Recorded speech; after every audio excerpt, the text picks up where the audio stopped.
It was 5 years of AEW. That is what the promotion was celebrating this weekend. The first Double or Nothing back in 2019 in this very building that they were in last night, the MGM Grand in Las Vegas. And it gave us a little bit of everything that I think represents AEW in these first 5 years. One of the hallmarks of this company has been consistently excellent pay-per-views. The one thing you can say about AEW, I mean, you can say whatever you want about AEW, but the quality of their pay-per-views in terms of the matches, in terms of the in-ring, I would put that up against any other promotion in the world. I mean, they have put on some tremendous shows over the years. And what we had last night was another in a long line of quality shows. I thought it was very good. It was not their best show, but I still thought it was a very strong show last night. It had blood and violence. This is something that AEW has become known for. They love their violence, they love their thumbtacks and their plunder and their hardcore matches and their crazy stunts. They love their blood, lots of blood. They should start their own blood bank. If you were looking for violence and gore and blood, then you were in luck because you got plenty of that last night. You had an Anarchy in the arena match. You had a barbed wire cage match. I mean, take your pick. And that wasn't even all of it. So you had that on the show. You also had some insanely stupid stunts because it wouldn't be an AEW show without them.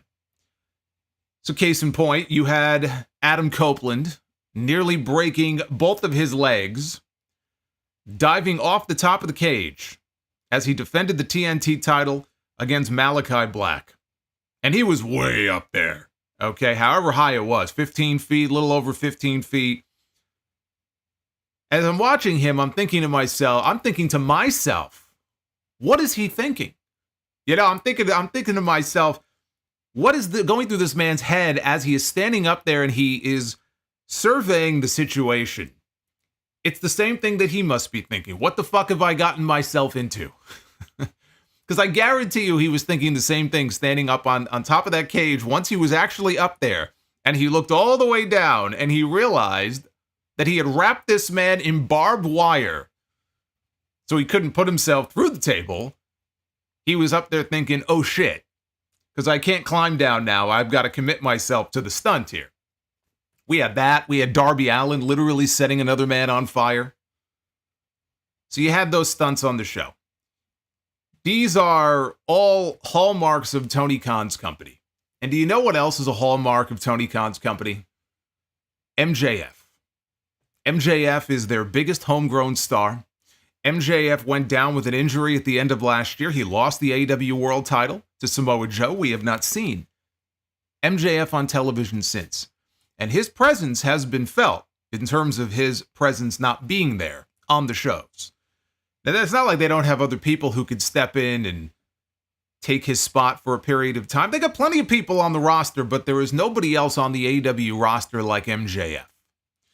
And we got him back on this show. Nobody, I guarantee you, as happy as I was to see him on TV, and I was not expecting him back this soon, but there he was, and as happy as I was to see him, I can guarantee you that there was nobody more happy than Tony Khan to see MJF back on TV, because now, after this laundry list of injuries that all of his talent have, I mean, people have been going down left and right. You look at the list of all the injured talent right now in AEW, you could put together one hell of a talent roster. And MJF was at the head of that list. So to get him back at a time when the ratings are going this way and not that way, and to get him back at a time when they can really use him, believe me, nobody is happier to have this man back on his show than Tony Khan, and he has been missed. Because not only does he have one of his top stars back now from the injured list, but he has one of his top stars, if not frankly his top star. I keep calling him one of. MJF is his top guy.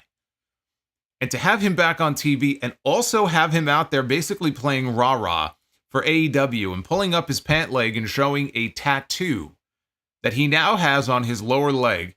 The AEW logo, the AEW name is tattooed now on this man's leg. At least I will say this.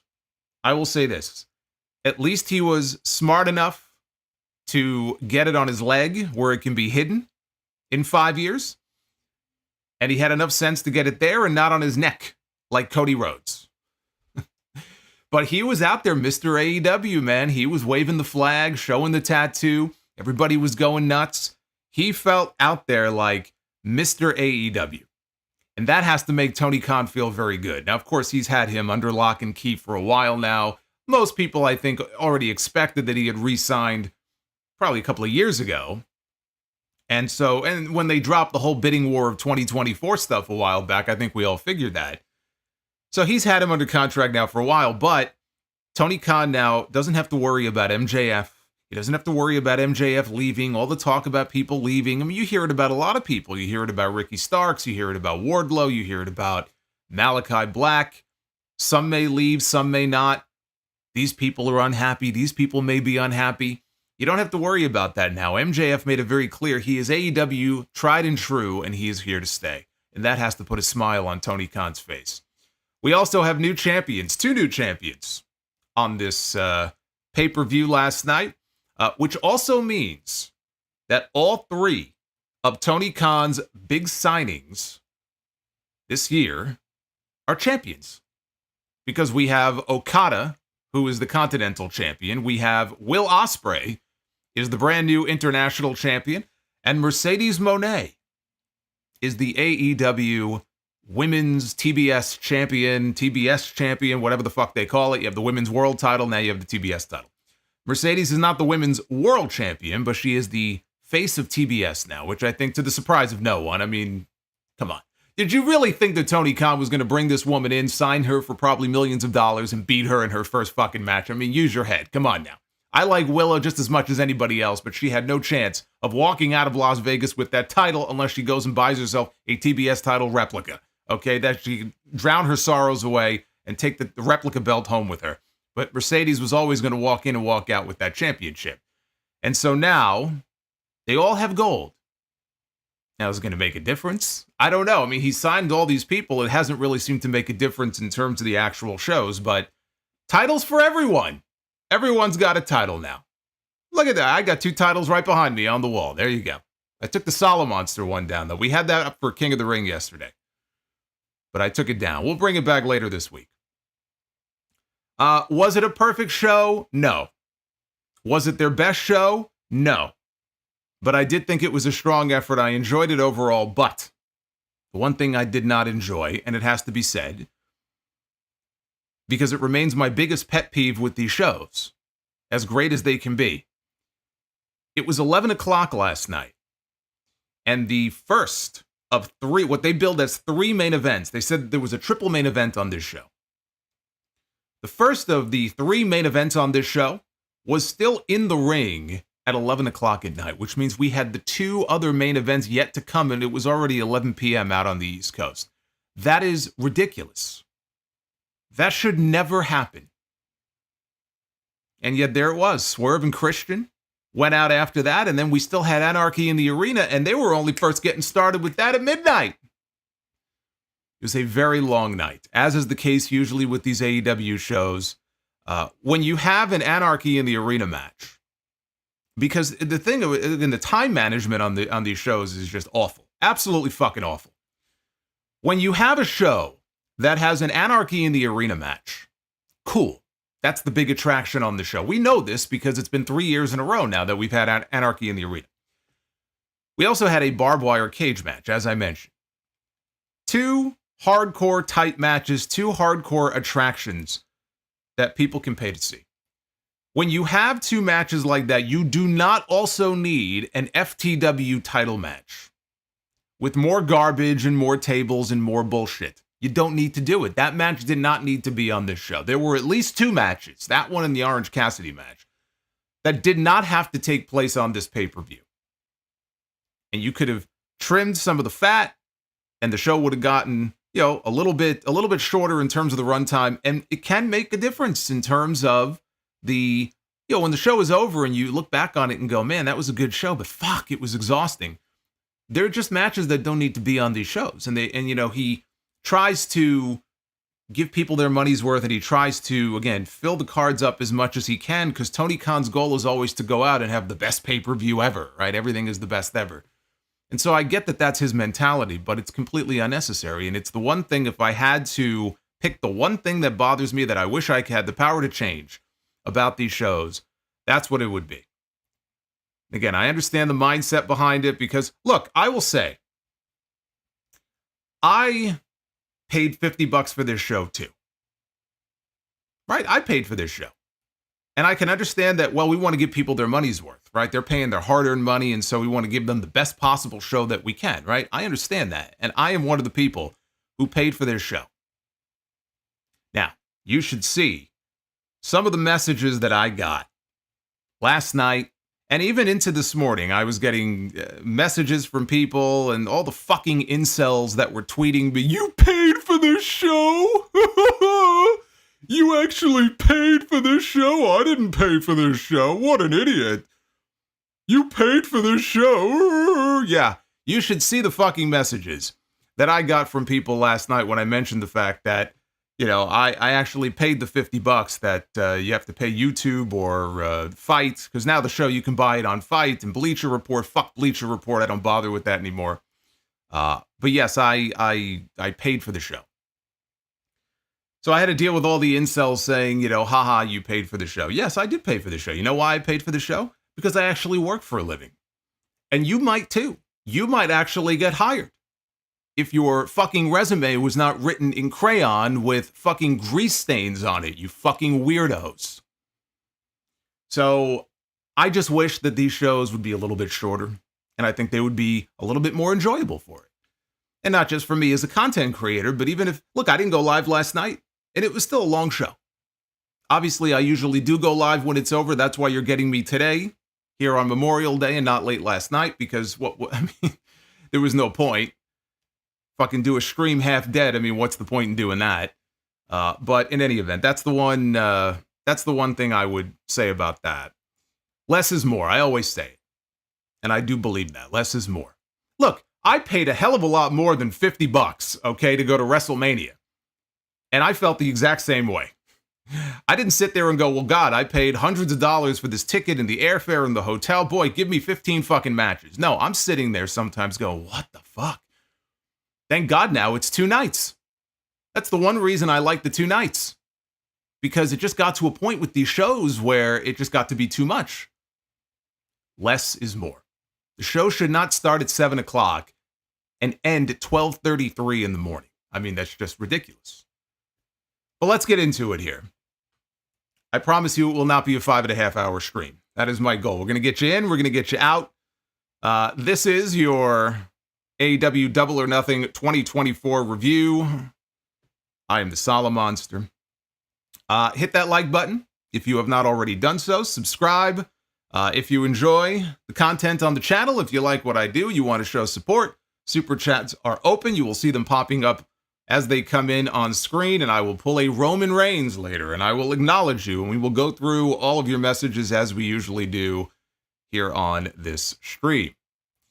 And let me know what you thought of the show, too, because the Twitter poll is up. We'll flash the results later on. I popped in before just to see where things were, and I'm sure there will be a lot of divided opinion about these results, but we'll get to that later. So they had 2 matches on the buy-in pre-show, and yes, this is stream number 1. I thank you, Fire Panda, for the reminder. This is stream number 1. I will be back with you later tonight after Raw, because we have the post King of the Ring edition of Raw. So that will be later on tonight. But you got me now here during the daytime. Hey, Gio, thank you for the super chat. Says, screw them incels, bro. I saw the the tweets are still coming in. It's actually hilarious to me. It's hilarious to me. You should see it, mainly on the Copeland. Wait until I get to the Copeland stuff. You should see the bullshit. The mountain of absolute bullshit that I have seen by posting what I thought of the Adam Copeland dive from the top of the cage.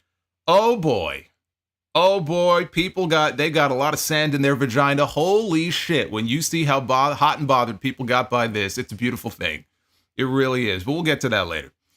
So there were 2 matches on the buy-in pre-show. Deonna Purrazzo and Thunder Rosa, they had their issues of late. Tonight they went 1-on-1. Deonna picked up the win. How did it go down? Purrazzo spun out of a Tijuana bomb into the Fujiwara armbar. Rosa, though, escaped and then applied a Cobra crossface. But as Rosa went to go kick away from the ropes to avoid Deonna getting the rope break, Deonna spun over close to the ropes on the other side and grabbed onto the bottom rope to steal the pin, and the referee never saw it, so it was a win for Deonna Purrazzo. Billy Gunn and the Acclaimed, they picked up a win over Brian Cage in the Gates of Agony. And we had the heels. They hit a triple power bomb on Billy. And Toa Leona had him beat. Bowens, though, broke up the pin. Brian Cage went to ringside. And he grabbed the chair. But the Vegas Golden Knights mascot, took the chair away from Brian Cage. And I don't know what the hell the mascot is supposed to be. Maybe somebody can fill me in. It looked like a fucking dinosaur to me. I don't know. I don't know what it is. Maybe it's some kind of gecko, or I don't know. But whatever the mascot is, I think the mascot's name is Chance, I believe, from what I was able to see. Anyway, this was not the first time the mascot has had a run-in with Brian Cage this year. There was an episode, I believe, of Collision earlier this year. They were in Vegas. And the mascot was doing the Prince Nana dance when Brian Cage attacked the mascot from behind and knocked him down. So I guess he didn't forget. Cage went after the mascot. Caster hit Cage with a famouser on the floor. Inside, Billy caught one of the members of the Gates of Agony with an inside cradle and got the 3 count to win the match for Billy and the Acclaimed. There was also a segment, there was some news here on the pre-show. There was a segment where, and this is another one of these situations where it's a Gila monster. What the fuck is that? A Gila monster?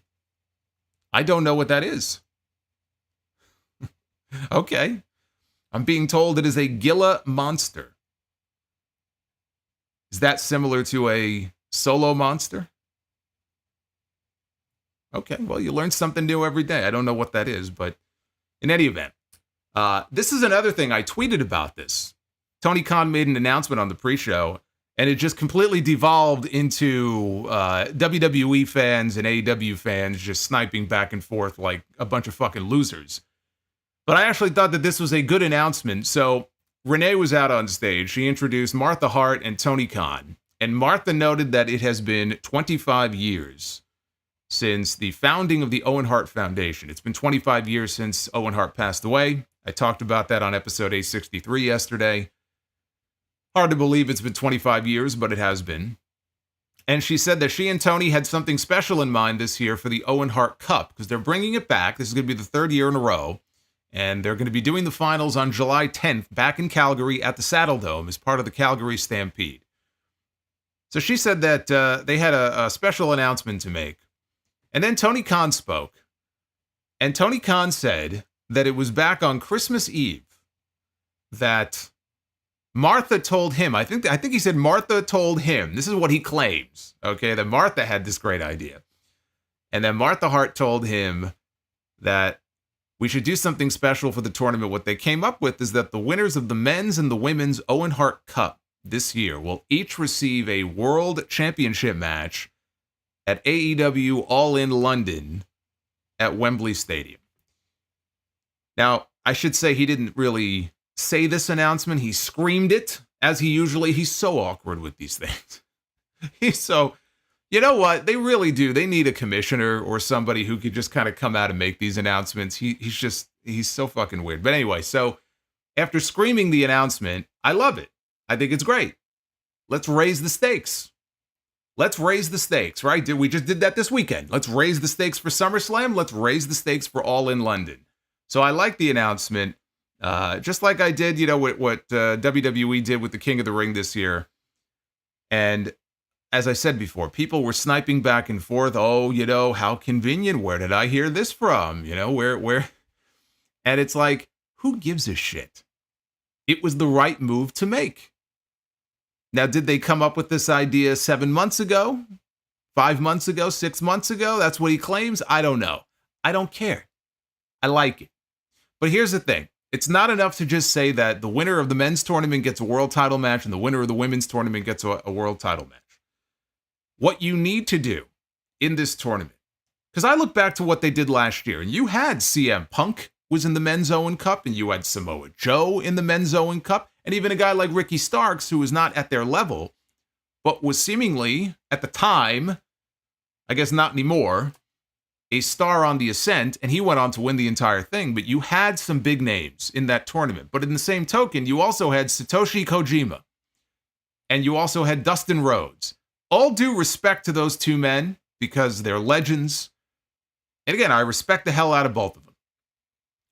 You do not need to have Satoshi Kojima and people like that and people like Dustin Rhodes in this fucking tournament if a World Heavyweight Championship match is up for grabs and it's stake in the main event of All in London at Wembley Stadium. So they need to do a better job this year of including bigger names in this tournament to make it a little less obvious when somebody is going to take the L. So hopefully they will stock this thing up with mostly big names on both sides, but especially in the men's tournament, get some big names in there.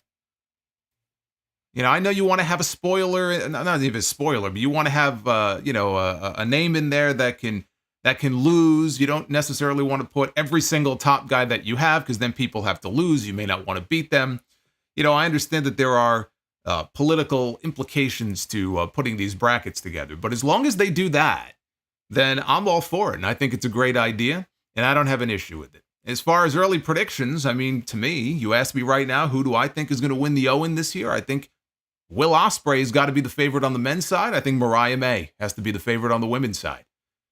We'll see, because we're still 7 or 8 weeks away from the finals. Well, not even, maybe about 6 weeks. 6 or 7 weeks away from the finals.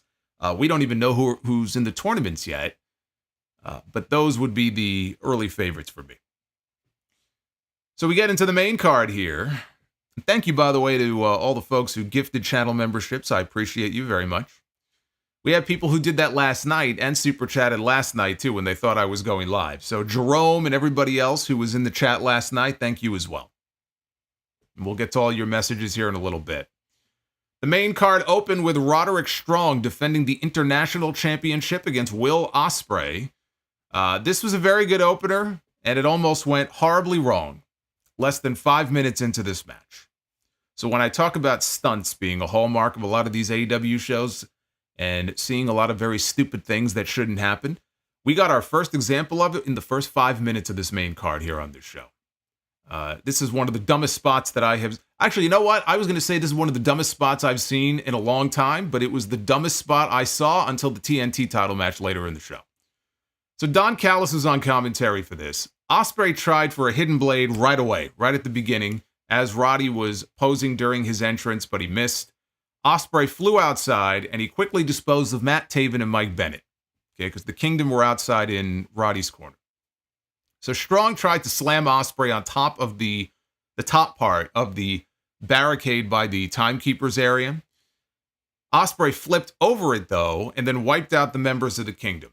Ospreay was in control until Roddy, in the ring, took the referee, and this allowed Mike Bennett to hold Ospreay up on his shoulders outside in a Doomsday Device position. Okay, so he's got Will Ospreay up on his shoulders. Matt Taven, this was so stupid for so many reasons. Matt Taven gets in the ring. Now, this is not a no disqualification match. Okay, keep that in mind. Matt Taven gets in the ring. And Matt Taven is going to hit the ropes, and he's going to do a dive out over the top rope and wipe out Will Ospreay. Okay, that's what he's going to do. The referee is over by the ropes, kneeling down with Roddy on the side of the ring where Matt Taven is going to hit the ropes.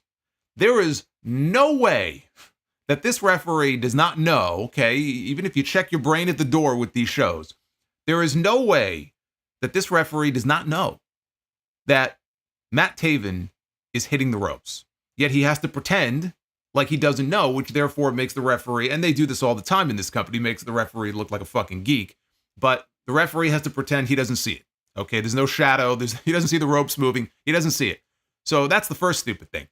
Matt Taven hits the ropes, and he comes flying off, and it looked like his feet clipped the top rope as he soared out over the top.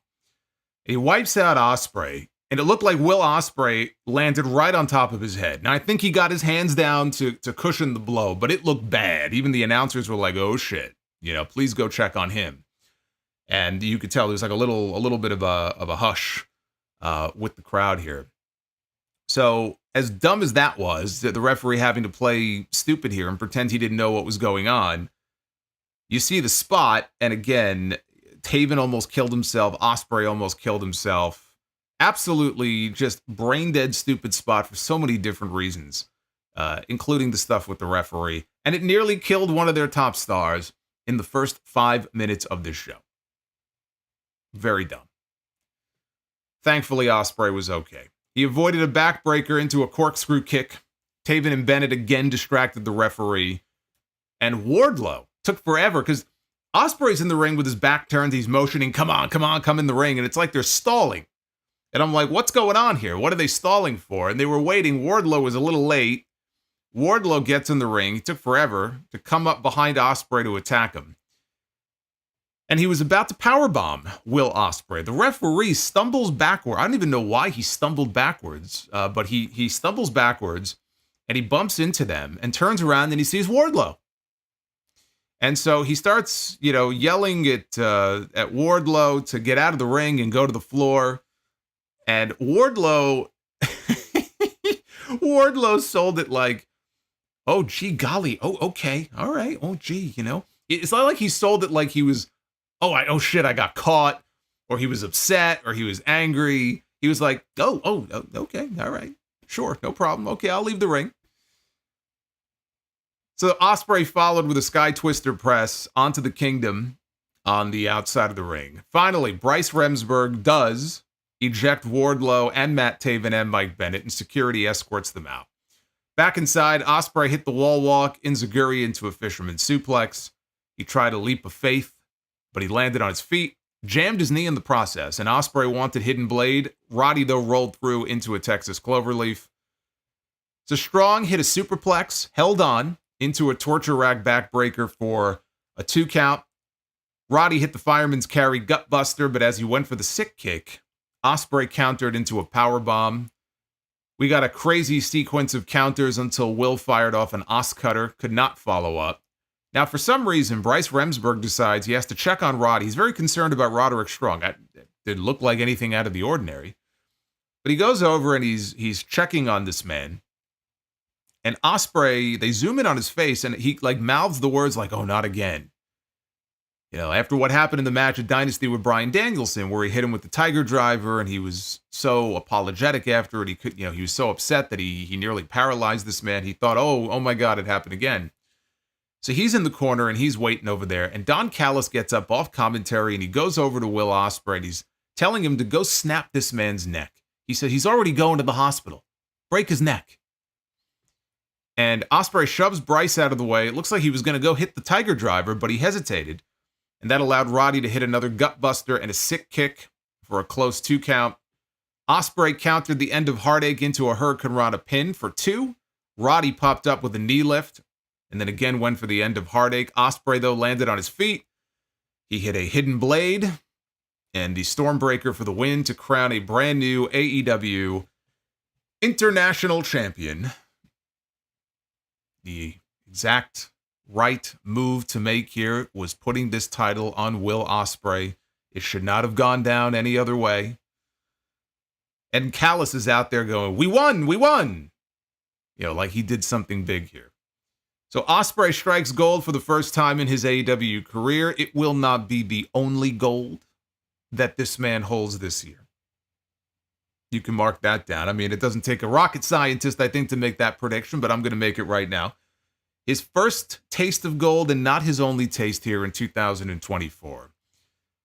But with the momentum he has, this was a no-brainer. You don't worry about putting over Roderick Strong. You put over Will Ospreay and you keep him strong and you keep his momentum going because he's the guy right now. Roddy is not the guy. Will Ospreay is the guy. And now he can take this title and he can move on to bigger and better. I thought it was a hell of an opening match. I'm not going to point off, though, for that dumb Doomsday spot at the beginning. Now, Wardlow got ejected. And I'm going to be watching to see if Adam Cole calls him out on Wednesday because he failed to do his job. Remember what happened after Wardlow lost his title shot to Samoa Joe. And Adam Cole said, you had one job. You had one job and you couldn't even do that. And so now your only job here in this group is to make sure that all the other members, Roddy and the Kingdom, they keep their titles. That's all you need to do. Well, he failed to do that. So what will happen now? Adam Cole should be coming out on television this week, and calling him out for it. And again, they didn't have to do that here on this show. They didn't have to give that away. They could save that for TV, especially with what they had planned in the very next segment that came after this, which had a lot of people talking. Adam Cole was out to the ring by himself, and he was walking pretty well, which is good to see. He said it was story time with Adam Cole, and he told the Las Vegas crowd that they all suck. He said he should be checking on Roddy or hanging out with the Kingdom since they just got thrown out of the building, which begs the question, why wasn't he? Why did he come out here? I mean, I know. But, if you think about it, why did he come out here? He really didn't have any reason to come out here and address the audience. It's almost as if they had this all planned. So he said that he should be home resting so he can get back in the ring sooner. Then he pulled out the devil mask from the angle with MJF, and he said, there's a little devil inside all of us. And he said that when he is 100%, we will give the devil his due, and his name is... And then the lights went out. A video played on the Tron with a figure walking down. It's from a first-person perspective. So we couldn't see who it was. Although we saw a hand, and I could tell, just from the hand, I could tell who it was. So this person is walking down a hallway. There's a door that's ajar. And this person pushes the door open. And in this room, it's just showcasing various MJF artifacts. His diamond ring. They have the giant poker chip that he won in that ladder match at All Out a few years ago. The dog collar was sitting on a shelf, obviously from his match with CM Punk. And then there was a mannequin in the middle of the room, because who among us does not have a life-size mannequin that we put our clothing on and our jacket on in the middle of our house? So on this mannequin, there's a red sport jacket, and the Burberry scarf is around its neck. Then the person pulls out, I guess from maybe the jacket pocket, he pulls out a partially torn photo of Adam Cole. And then he lifts up the other torn half of the photo to show MJF. And you could hear the fans in the arena. They react big to that. They cut back to the arena. They play MJF's music. And the fans erupted. And out walks MJF, dressed like Triple H when he returned from the torn quad at Madison Square Garden back in 2000. I mean, right down to the same outfit. He had the denim vest over the leather jacket. I mean, this could not have been any more obvious here what he was going for. And he walks out there. He's in fantastic shape. Obviously, he's, been hitting the gym and getting ready for this return. The man was shredded. MJF got in the ring. He looked down at the devil mask for a moment, which was on the mat. Crowd's chanting, holy shit. MJF is looking at Cole, who wanted a big hug. And so the crowd chanted, you fucked up, at Adam Cole. MJF decided to give him a hug. And then he promptly kicked this man in the balls. Cole's first bump, by the way, his first real bump since getting hurt. MJF picked up the microphone, he knelt down, and he called Cole a noodle arm, bobble-headed son of a bitch. And he called for someone to get this shit stain out of his ring. Gee, I wonder where he got that from. So trainers helped Cole to the back while MJF stayed in the ring. And I do wonder if that was more an issue of sort of putting a button on the issue for now, temporarily, with Adam Cole. If Cole is not ready to get back in the ring, and I mean, there's been no reports about any health updates on him, where he is in his progress from his surgeries. And because there was a very, very bad injury that he sustained last year. I think it was more than one surgery that he had. So we don't know how close. I mean, he's walking around now, which is great, but we don't know how close he is to an in-ring return. So this may have been their way of saying, okay, get this fucking guy out of my ring. I'm moving on to something else for the time being. Just a thought. Maybe that's what that was. But MJF said that he trusted Cole. He says that will never happen again. He said Cole didn't take him out. He merely woke him up. He said now he remembers exactly who he is. He said he's the greatest wrestler on God's green earth and a generational talent. He said that unlike all of the schmucks in the back, he didn't need a New Japan or a Vince McMahon to make him because MJF made MJF. His first promo back, and he's out here dressed like Triple H and name-dropping Vince McMahon. He couldn't help himself. He said, no more haha, no more friendship, no more kangaroo kicks, no more bullshit. He said he was back to being driven by what makes him the best, and he wasn't talking about love, he was talking about hate. Hate, hate, hate. And when he's driven by hate, nobody is safe. He picked the devil mask up off the mat. He called it stupid and goofy. He said that masks are adorned by cowards who are hiding. He said he's done hiding and apologizing for being the best. He said it's not his fault that all the fan favorites suck a big old bag of donkey dicks compared to him. I may have to start using that. I like that insult. MJF said that he would need to mask or need a mask to prove that no one is on the level of the devil. He said the mask makes him think of the end of 2023 and it turns his stomach in knots. He took his jacket off. He said the mask could go straight to hell. Put the mask on the mat and he proceeded to do a Ric Flair strut, which was really a Fargo strut. But he did the Flair strut, dropped the elbow like Flair used to drop on the inanimate objects. Well, Flair used to drop it on his jacket. I know once he dropped it on, it was either his book or Mick Foley's book. I think he dropped the elbow on it. Flair does that now, but he does it when there's no cameras around because, I mean, he's of that age. You know, he just does it. So, anyway. So then he picked up the mask, he spat on it, and he tossed it into the crowd. He said he's been betting on himself since day one. He said that he's all in, double or nothing. And regarding his contract status, he pulled up one leg of his pants. He showed off a tattoo that read, "Bet on yourself." And it had the AEW logo in the middle. I think it might have been a poker chip, but it had the AEW logo in the middle. And he said he's not fucking leaving, and the fans roared with approval. This was a tour de force performance right here, and this was exactly what AEW needs right now. They needed this man back in the worst way, and the timing could not be any better for them now, heading into the summer and heading into their next Wembley Stadium show. They dropped the whole bidding war of 2024 stuff a while back. It's not like that's a new thing that they just stopped talking about. They stopped talking about it a while ago. Nobody believed that this man was leaving. Nobody who actually took a second to really think, I think, expected that MJF was going to leave. Because also, look, I said he re-signed before he even came back in 2022. I didn't know that, but that just common sense. He came back. They put the AEW World title on him. Tony Khan ran with him as his champion for a year. He's not doing that unless he has a long-term commitment to this man, and he has him under lock and key for a certain period of time. He's been burned too many times by WWE trying to fuck with him, right? That's all he ever talks about is how WWE fucks with him and does this and that and contract tampering. Do you think they would have ran as hard as they did with MJF as long as they did if he didn't know that he was safe and he had him under contract for an extended period of time? It's just common sense. But for him to go out there and articulate that finally, instead of going out there and saying, oh, hey, my buddy Nick Khan, and hey, Paul Levesque, call me. Instead of doing that stuff like he was doing before, he goes out there now and he is just the biggest cheerleader for AEW. And he is saying, this is the place to be. This is my home. This is where I made my name. And this is where I'm going to be for the foreseeable future.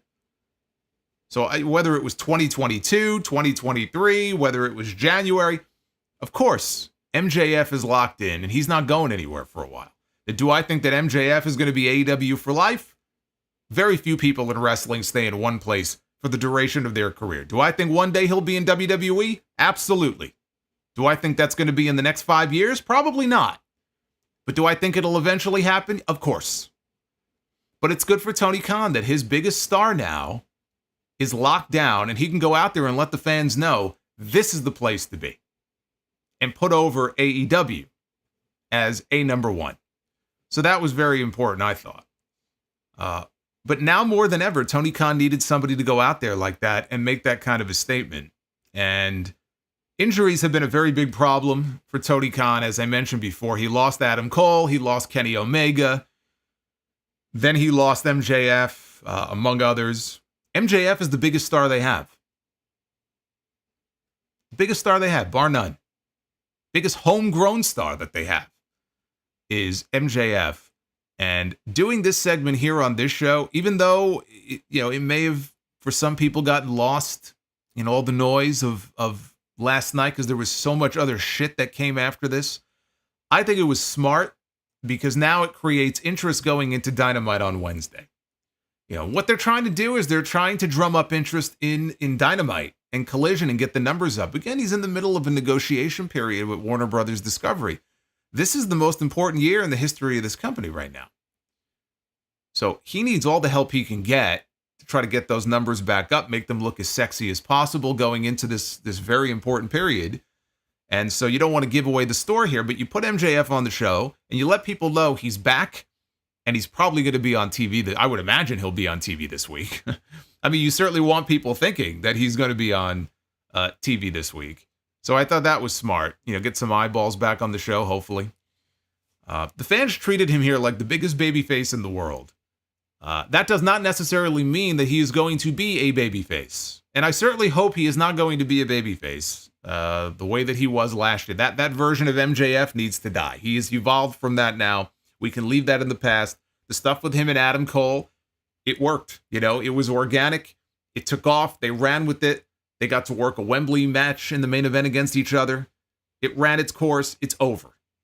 This is the version now of MJF that we need on TV. We don't need the sappy comedy guy, kangaroo kick, all that bullshit like he said in the promo. That's dead. That's buried. It's over. It's done. This is the version of MJF that we need to see. Adam Cole should be his first target in theory because of the way that things were left at World's End. But again, not knowing what his injury status is, they may not be able to go to that. Otherwise, I would say that would make sense as the Wembley match for MJF this year. Won't be the main event, but you run it back 1 year later, MJF against Cole. He can beat Adam Cole and then move on to something else, but it just may not be possible. But keep in mind, they're also doing an angle right now involving the Elite and their takeover, basically. It's like a hostile takeover of the company in many ways, which is strange. Because Tony Khan is back, and you would think that if the president and CEO of the company, who would have seniority over any EVP, why are the Young Bucks allowed to run roughshod over this company? But why ask why? If the Elite are running roughshod and MJF is Mr. AEW, you would think that they're going to butt heads at some point very soon. Him and the Bucks, him and Jack Perry, right? It's only a matter of time.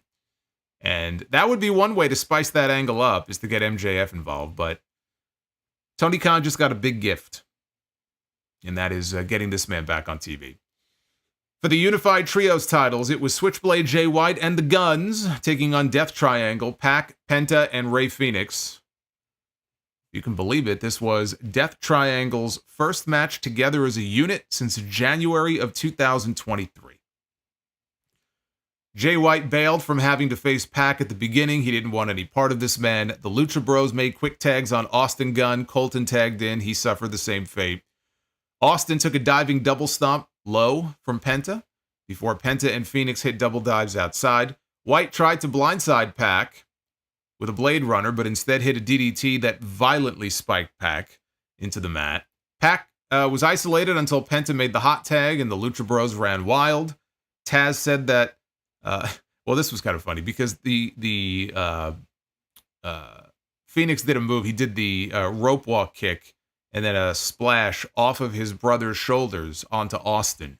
And Taz made a comment on commentary that he did that move in training once with Spike Dudley. So I chuckled at that. White tagged in, immediately ate a bounce back kick from Phoenix and a spinning fireman's carry jackhammer by Penta for 2. Pac tagged in, dropped Jay White with a bounce-back German, but from there, the match broke down. All 6 men ended up down. White ran into a thrust kick by Pac, but he avoided the Black Arrow. as Colton and Austin were dropped with German suplexes. White got spiked with Fear Factor as the Guns tried to bring their golden baseball bat into the ring. Referee Rick Knox tried to stop them. He was distracted. Now, it's Rick Knox, so a ball of yarn would distract Rick Knox, but at least in this situation, he actually had good reason to be distracted. So for once, I could say, good job by Rick Knox. He actually had a reason to have his attention diverted. Usually, it doesn't take more than, again, a ball of yarn, a laser pointer, a hot woman in the crowd. Doesn't take much to distract this man. So while he was distracted, Pac went up for the Black Arrow, only to be crotched by the returning Juice Robinson. He is back. The juice is loose. He's been out for months. He had back surgery, I think, back in November. So White finally connected with Blade Runner and got the pin on Pac to retain the titles. The action was good. More importantly, though, the gang got Juice Robinson back. So now the squad is once again complete. I still am hoping we get a singles match, though, between Jay White and Pac. They certainly were teasing it here. I have to hope and think that we'll get it on TV in these next few weeks, maybe even this week. We had Timeless Toni Storm against Serena Deeb for the AEW Women's World Championship. Deeb tied Storm up with the Paradise Lock early on, maybe the most polarizing move in all of wrestling, and then drop-kicked her in the ass to break the hold. Storm fought back by sending Deeb to the apron and leveling her with a hip attack. And this was quite the hip attack here because it knocked her off the apron at like halfway, nearly to the barricade. So Deeb came back with a flying octopus hold as Luther got the crowd behind Toni, who got a rope break by biting the rope. And at that point, Serena zoned in on the left leg. Toni wanted a choke bomb, but Deeb countered into a triangle choke. Toni got free and sank in a cloverleaf. After a rope break, both women slugged it out. Deeb won the exchange and was toying with Toni. And we got another strike exchange. There was a little miscommunication that led to Toni hitting a choke bomb for a near fall. So Serena was able to dodge the Sweet Cheek music into a single leg crab and was slamming the knee down repeatedly on the mat. And Toni Storm was screaming and crying out in pain. Mariah May was about to throw in the towel on the outside, but she got stopped by Luther. Luther would not allow her to do it. Now, this is similar to how Toni Storm did the same thing for Mariah May a few weeks ago, throwing the towel in. So she was going to return the favor here. Luther put a stop to it. Toni got to the ropes, and she went outside to regroup. And she looked up, and she saw Luther holding the towel, and she scolded him and called him a bastard. And then actually tossed the towel into the crowd, never knowing that it was actually Mariah May who wanted to toss the towel in. A little foreshadowing going on here. Back inside, Toni hit a snap German. Deeb flipped her off, and Toni ultimately hit Storm 0 for a close 2. Toni wanted one on the apron, but her knee gave out, and Serena hit Deeb Tox on the apron, and then a proper one back inside for the closest of 2 counts, which popped the crowd. Both women went to the corner, up the ropes. Toni hit an avalanche Storm 0, and then a proper one for the win. And Toni celebrated, went on stage with Mariah May, and the 2 women were rolling around in confetti on the stage, which was quite the visual. It was quiet in the first half. They really won the crowd over with some of those near falls, though, in the second half. This was a very well-worked match, and I think maybe the best Toni Storm match in the Timeless gimmick since she started doing it. Like mechanically, it was a very good match. We also had the nice little callback there with the towel spot, and I think we should start seeing little hints of things like that as we, get closer and closer to Wembley. And if I'm right, and Mariah May is the favorite to win the Owen, instead of doing a turn where Toni berates her and then shuns her, or beats her up, or Mariah May turns on Toni, it could be as simple as Mariah May winning the Owen, right? And now there's real drama here because now she's next in line for a shot at Toni's title. That's how I would play it. I wouldn't have one person turn on the other in this case. We had Orange Cassidy against Trent Beretta, one of those matches I mentioned that did not need to be on this show. But it was. Don Callis was on commentary, back on commentary for this. They played Cassidy's theme. He didn't come out. Then they played his old Where Is My Mind theme by the Pixies, and he made his way out. We'll see if that's a one-off or if the old music is back. I hope it's just a one-night thing. Both men slugged it out right at the bell, which at least that's the way it should be in a grudge match like this. Cassidy had a run of offense. Beretta gouged the eyes and then grabbed Cassidy's arm from ringside and pulled him throat first into the turnbuckle, the bottom turnbuckle. Late in the match, Cassidy threw the light kicks and then some heavy kicks at Beretta before hitting him with a running dropkick. Cassidy went up top. Trent rolled to the apron to avoid him. Cassidy jumped from the second rope. He got kicked by Beretta, who then performed a pile driver on the apron. And hey, if a pile driver on the ring steps isn't going to do shit to this man, then a pile driver on the apron ain't nothing for him. Back in the ring, Cassidy faked a hug. When Trent came in, he had a Michinoku driver for 2. Beretta hit the half and half in strong 0, but only got 2. Trent mocked the hug, but then ran right into a beach break. Cassidy wanted an orange punch, but ran into a go-go plata. And Cassidy used the bottom rope to float over and get the flash pin. Another fluke win for the Orange Man here with Trent Beretta. Again, we already saw that on television a few weeks ago. They did the same thing here. After the match, Beretta was on his knees. He was looking down at the mat in frustration. He just couldn't believe it. Beretta rolled to the apron. He sat there for a moment before making his exit. As he was leaving, and he kind of went on the side of the stage and was heading into the crowd, Rocky Romero came out, and he's trying to get his attention and talk to him. Here comes Renee, and Renee comes out and wants to get a word with him, and he said, "I'm not doing this. I'm done." And Beretta exited through the crowd. I don't think anybody honestly believes that Orange Cassidy, no matter how hard Don Callis tries to recruit this man, I don't think anybody honestly believes that Orange Cassidy is going to join the Don Callis family. But they're still playing this angle out. There was no big development here on this show as far as that angle. The match itself was okay. I mean, it was nothing special. I just don't care about this. We already saw Cassidy get the win over him once. Now we got it again. As far as Trent, it looks based on what they did here like they're doing an angle where he's going to quit. They're certainly teasing that idea based on what they did here. But later in the show, Don Callis was in the back. Don Callis, he got more FaceTime on this show than half their roster.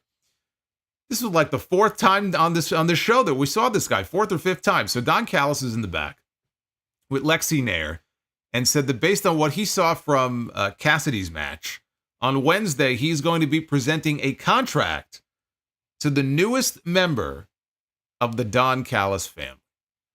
Never actually said who it was going to be. So I still say it's going to be Trent. It just seems the obvious route to go here, that they're trying to swerve everybody by making you think that Trent is going to quit. Trent is going to go his own way. Callis wants Cassidy. Of course, if they do go that way where he actually brings Trent into the fold over Cassidy, if you think about it from a logical perspective, Orange Cassidy has now beaten Trent Beretta twice in a row. So why exactly would Don Callis want Trent Beretta in the Don Callis family? They're going to have to work this a certain way if they do it. Yeah, like maybe he is going to present a contract to Cassidy, but then Trent shows up and fucking murders this man. And Don Callis is so impressed, he presents the contract to Trent instead. Maybe they do it, in a way like that. We had a triple threat match. Triple threat match here for the FTW title, the For the World title, as Chris Jericho is now calling it, with the Learning Tree. Chris Jericho defending against Hook and Katsuyori Shibata. Hook and Shibata briefly took turns just kicking Jericho's ass to start this match. Hook hit a release German on Shibata before setting up a table at ringside. He wanted a T-bone off the apron on Jericho, but Shibata booted both men to the floor. Jericho brought a bag out from under the ring, and they want you to think it's going to be thumbtacks, or they want you to think it's going to be hockey pucks like it was a few weeks ago. It wasn't tacks, and it wasn't hockey pucks. It was dice. Dozens and dozens of dice. Strewn all over the mat, because we're in Las Vegas, of course. Jericho was then promptly suplexed onto the dice that he himself brought into the ring. Then Hook and Shibata took turns suplexing each other onto the dice. They both retrieved kendo sticks from under the ring, but Jericho reappeared with one of his own. Hook and Shibata no-sold Jericho shots and then lit him up. Shibata brought a table into the ring. Jericho got set up on top of the table as Shibata tried for an avalanche. Now, what he was trying for here was an avalanche Death Valley driver. Jericho's laying there. He's looking up. He's probably thinking, oh, fuck, don't hurt me. And he's looking up at this, and Shibata is taking forever. Now, I don't know if he was having second thoughts. I don't know if he just couldn't get Hook in the right position. And, you don't want to launch the guy and hurt him or hurt your opponent or hurt yourself. So he's trying to get him, and it's just taking forever. And then finally, he takes him over for the avalanche move. And Hook he overshot the target, basically. And Hook looked like he nearly landed on his head. The table didn't break. It just kind of fell over. So Jericho fell over. And Jericho ended up, after this, setting the table up against the turnbuckles in the corner. And Shibata put him through the table. So they were determined to break the table, and they ultimately did. But thankfully, nobody got killed on that spot.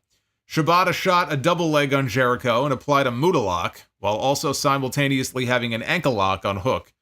And with the dice still scattered all over the ring, Jericho still hit a code breaker on Hook for 2. Hook dodged the Judas effect and sank in Red Rum, but Big Bill appeared, and he hit an elbow to break it up. Triple threat match, so no disqualifications in a triple threat match.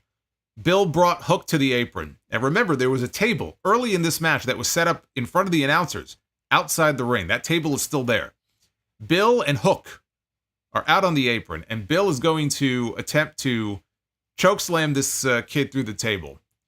Hook instead hits a T-bone off the apron and puts Big Bill through the table, who was very lucky that he did not get impaled by one of the table legs.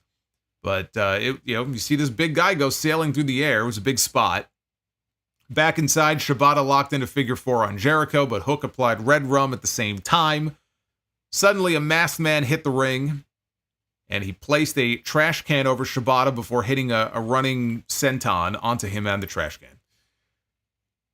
Hook got taken out with the Judas effect, and the masked man, the camera zoned in on him, and the masked man pulls the mask off to reveal Bryan Keith.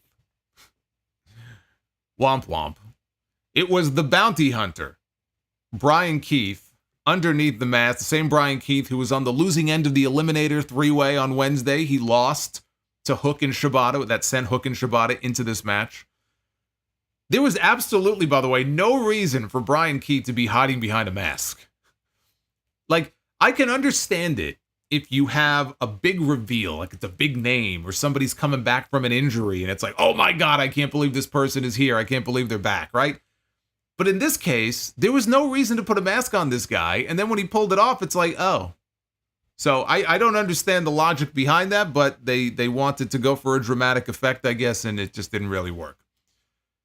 So Jericho ended up pinning Shibata, who was still inside the trash can when he pinned him, to win the match and retain the title. And I knew it. I knew it as soon as they added Shibata to the match and they made it a 3-way. I changed my prediction, and I said Jericho's going to win. Remember when I did the predictions? I said, as soon as they added Shibata, that was it. I knew Jericho was going over. I knew they were going to keep this going. And Jericho was going to hold on to the FTW title. And that's exactly what they did. I did not care for this match. I guess Jericho has hired himself a bounty hunter. He's Jericho's latest recruit under the learning tree.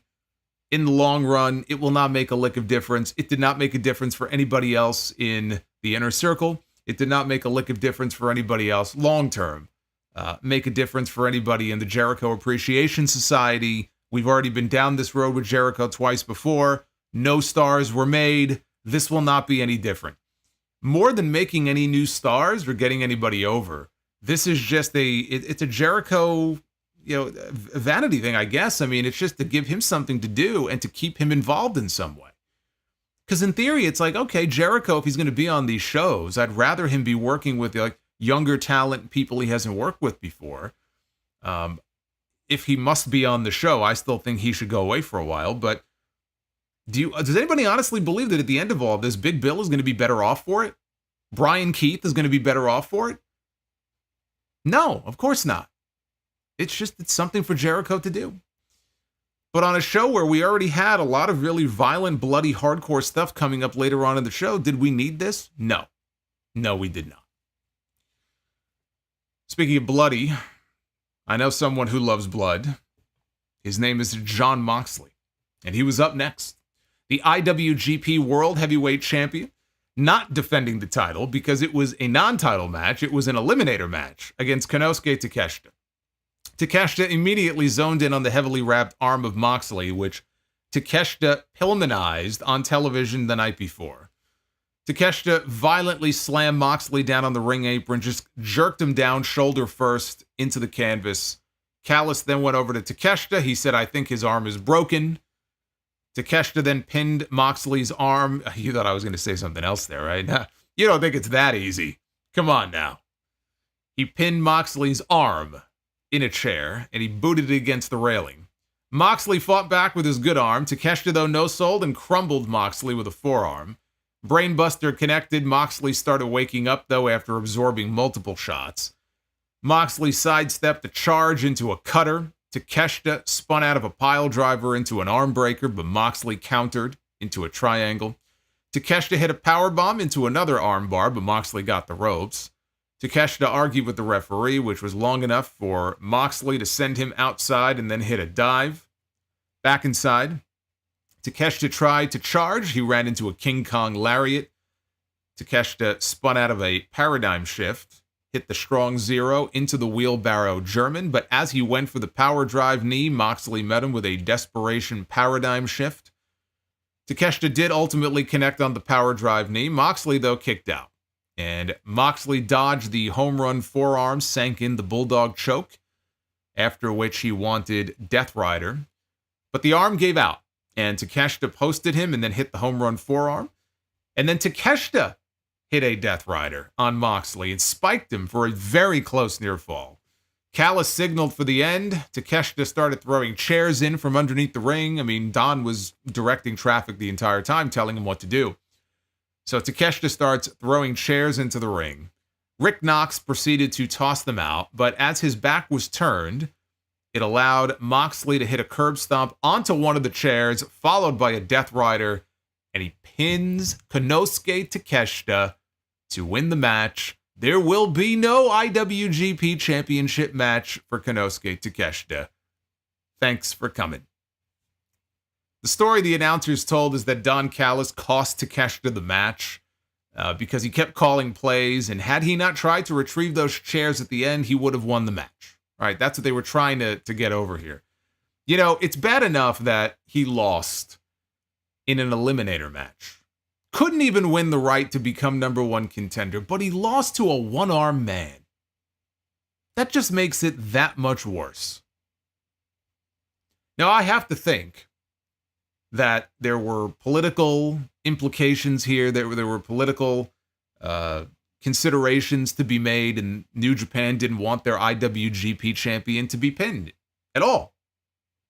You know, not unless the time comes that he's ready to lose the title. So that may have been why they couldn't have Takeshita go over on Moxley, but then it also begs the question of why even do the match in the first place. You know, they're heading into Forbidden Door, so I'm sure New Japan is very sensitive to what Moxley is going to be doing, who he's going to be facing. I know he's defending the title in a few weeks against Evil.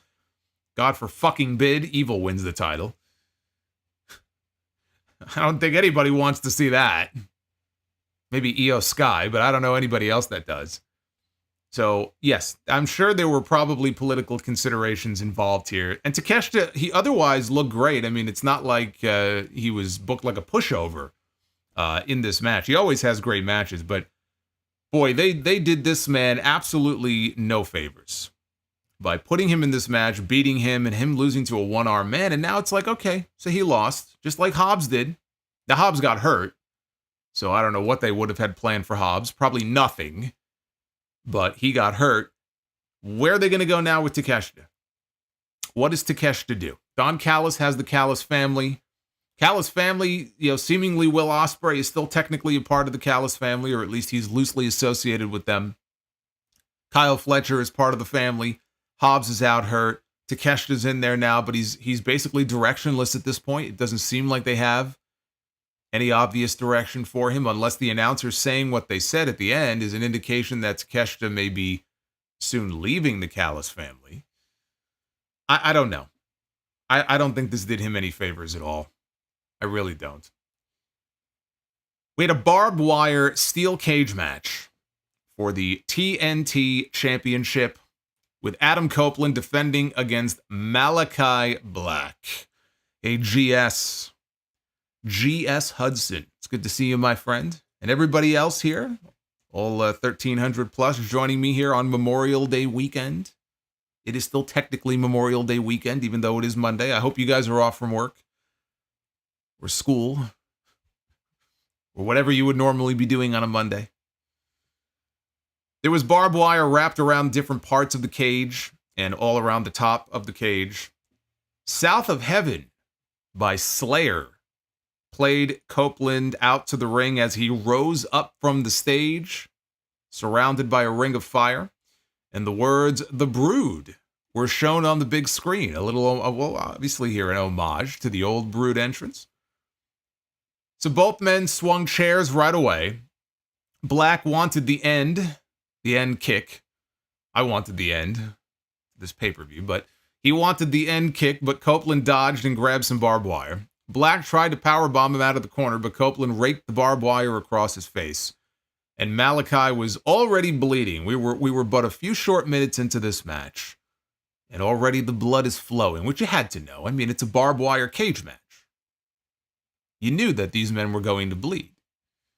Copeland charged for a corner spear, but landed in the ropes, had his legs swept, and came face first down onto the barbed wire, which opened him up as well. So now we got double juice. Black grabbed the barbed wire bat that was hanging on the cage, and he raked it across Copeland's head before trying a concerto with the bat. But Copeland dodged and smacked Black in the ribs with it. Copeland returned the favor and raked the bat across Malakai's head before placing him on a table. Copeland climbed the ropes, but Black kicked the legs out and crotched him, and then he managed a sunset flip powerbomb through the table.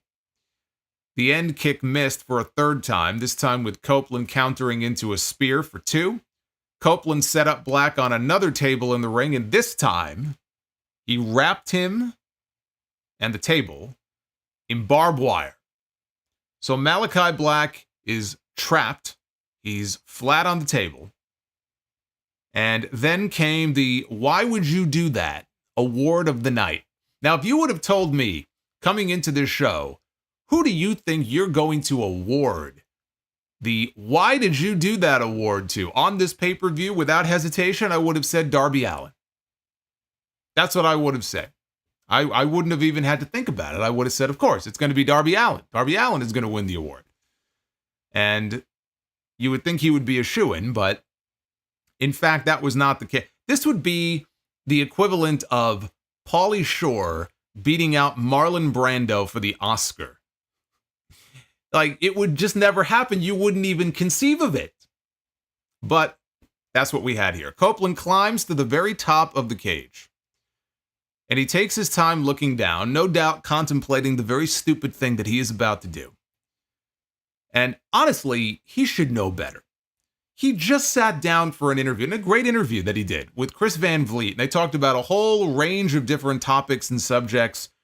Among them, Chris brought up the spot in the cage match back in 2005 with Edge and Matt Hardy at Unforgiven, where Matt did a diving leg drop from the top of the cage, and talked about how Matt really messed himself up. He messed up his hips and everything, and still to this day, he doesn't quite walk the same way. I mean, he really fucked himself up on that. So it's not like Copeland is oblivious to the risks involved in doing a stunt like that from very high up, at the top of the cage. Look, this is a guy in Adam Copeland who tore his Achilles. He ruptured his Achilles tendon doing a leapfrog in a match. Now he's standing all the way up there on top of this cage. And I guess once he was up there, that's it. Like, you're committed to it. He's not going to climb down, Maybe if you're a heel, you want to get some heat and get booed out of the building, I guess you could do that. But you're not going to climb to the very top of the cage and then fucking climb down. So now you're up there. Now you've committed yourself to it. And so he jumped. And he jumped from what had to be a good 15 feet in the air, maybe more. And it looked like he almost hesitated in midair. Like as he jumped and he came off the top of the cage, like he realized, oh shit, I shouldn't be doing this. And if I splash this man or I do a regular diving elbow drop, I'm going to sever organs in my body because I have wrapped this man and this table in barbed wire. I may saw myself in half. So I can't come straight down on this man. So what I'll do then is I'll come straight down on my fucking ankles. That's what I'll do. And so down comes Adam Copeland from high above. And I said this on Twitter. I said, Randy Savage did the same thing in WCW. And it was very dumb then. But Randy Savage did the same thing in WCW off that rickety-ass cage, and he blew out both of his knees. And he was 6 years younger than Adam Copeland was here. Now, he was also a hell of a lot more roided up, and I'm sure that didn't help and had knee issues, but blew out both of his knees and arguably was never the same again. And he was 6 years younger than Copeland is here at the age of 50. On the way down, he did stick his arm out, and he did put Black through the table, but it was more like an elbow fall than an elbow drop, I would say. And after a delayed cover, Malakai, it wasn't even the finish, of course. These things are never the finish. And Malakai Black, after a delayed cover, kicked out at 2. And so I have to pause here and say this.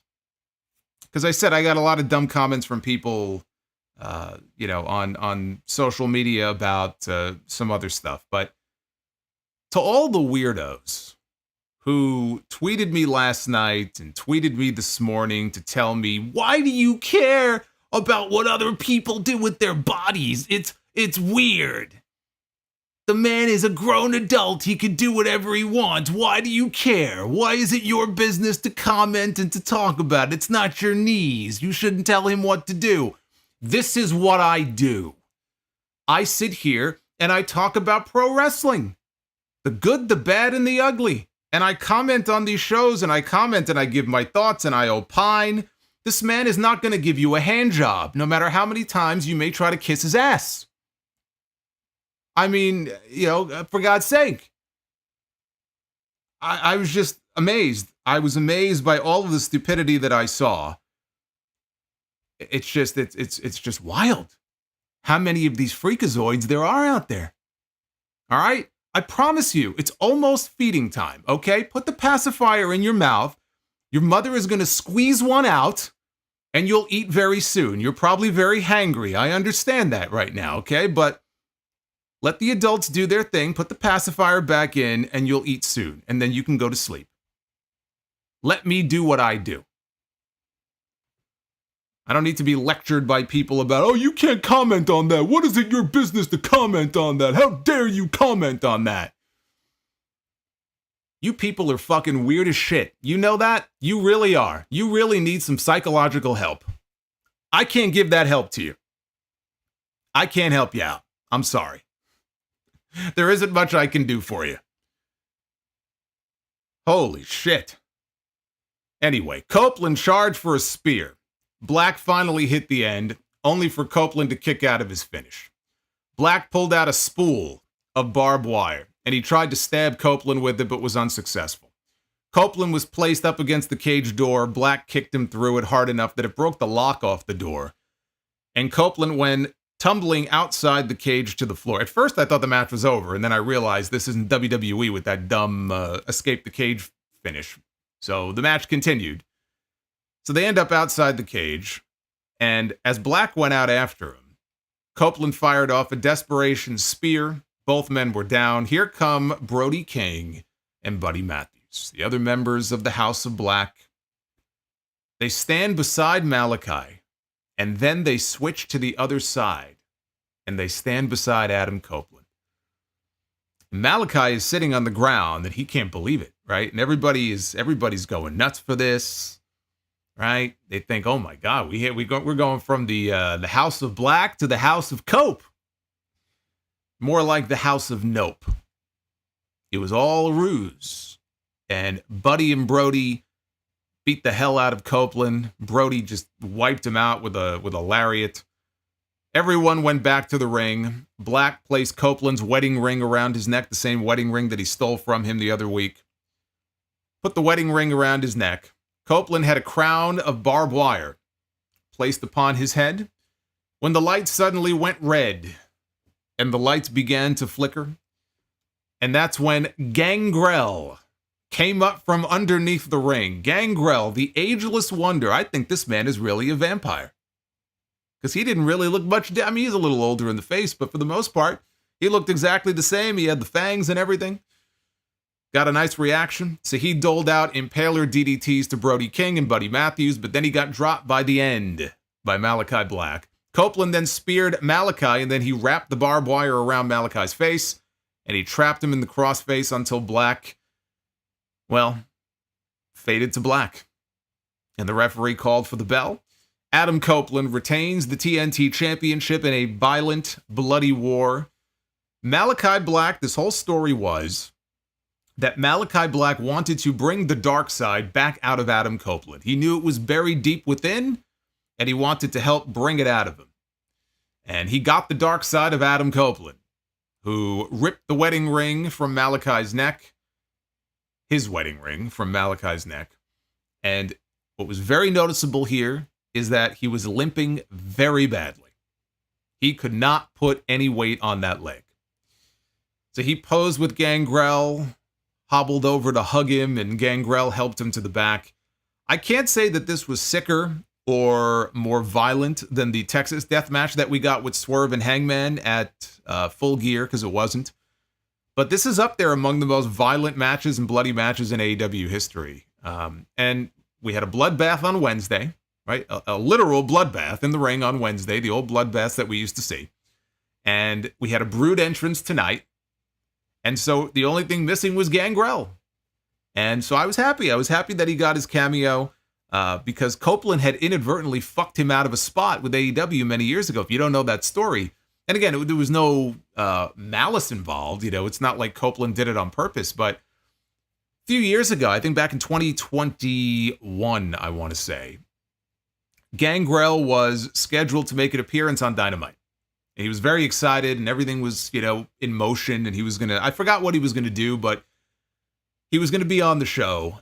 And then that was the year at SummerSlam where Edge came out and did the old Brood entrance before his match with Seth Rollins. And at that point, AEW got back to him and said, yeah, we're not doing this. So Gangrel got screwed out of a cameo on AEW television, and who knows, it might have been a one-off, or maybe it would have led to something, but we'll never know. And so when he told Copeland this, Copeland was very upset and apologized to him, and I didn't know, you know, we had been working on that entrance for a few months. And whatever, Gangrel's like, yeah, whatever, dude, it's not your fault. So I was happy, because I am sure that this was Copeland's idea. I am sure that Copeland was fighting to do something with him and get him on the show in some way. And I'm glad that he was able to do it, and that was kind of like his little make good there. And we got a Brood reunion, but look, I mean, the other member of the Brood was in the building. He just wasn't a part of the crew here. We only got 2/3 of the Brood. So at some point, I think at least one more time, we got to get the band back together and get Christian and Copeland and Gangrel for at least one more entrance. So the entire Brood was there, funny enough. How many years later? 25 years later? But we only got 2/3 here in this segment. I was not surprised that Adam Copeland went over. That's why I had him in my predictions. This never felt to me like they were fully invested in doing a title change and putting the belt on Malakai Black. And I do wonder, personally, my thought, my opinion, I do wonder if Tony Khan thinks or feels or knows that Malakai is gone. Whenever his contract is up, whenever that may be, it's the Ricky Starks thing where, why am I going to push you? Why am I going to put a belt on you? Why am I going to invest all this television time in you and make you a champion in my company if I think that you may not be here soon? Did that factor into things? I don't know. Because my opinion, I do think that he will be headed back to WWE when he's free and clear to do so. It's just how I feel. But I think that Jack Perry, I think it's just inevitable that Jack Perry is probably going to be the one to take that TNT title away from Copeland.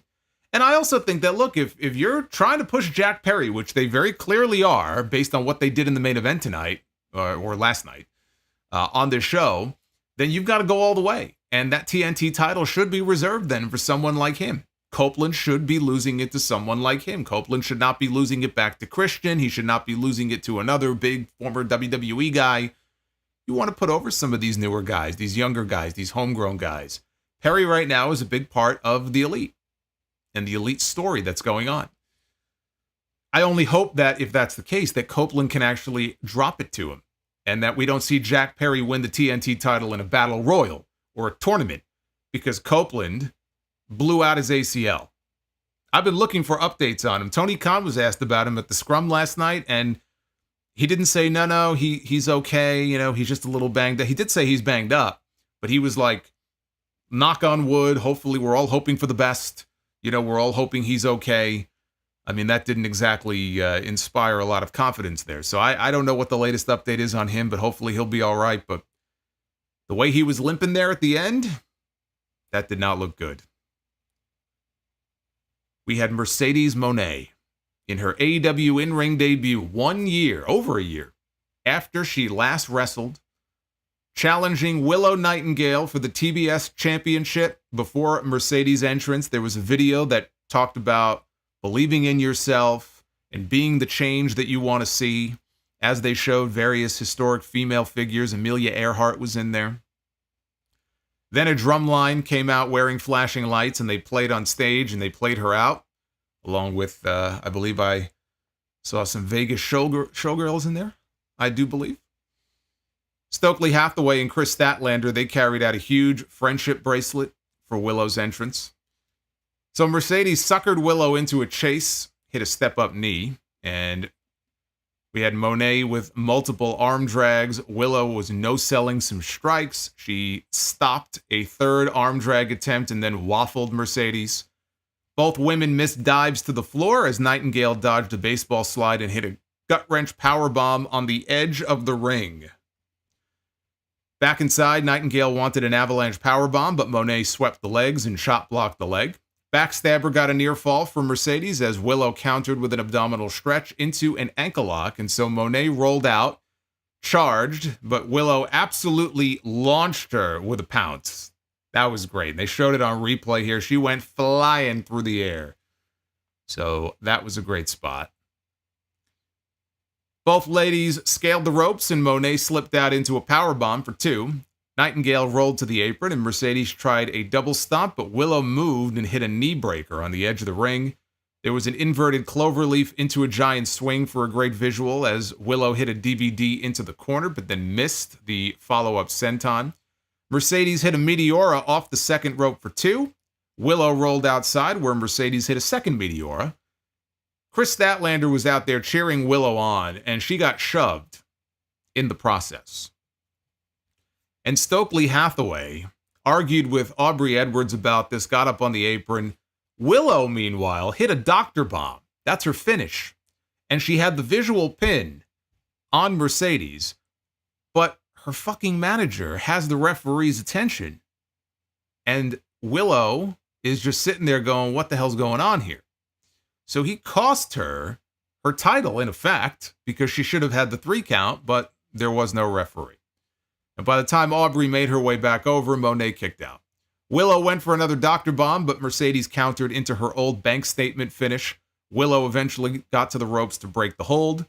Mercedes went up the ropes, got cut off by Willow, who joined her on the ropes only to be shoved to the mat.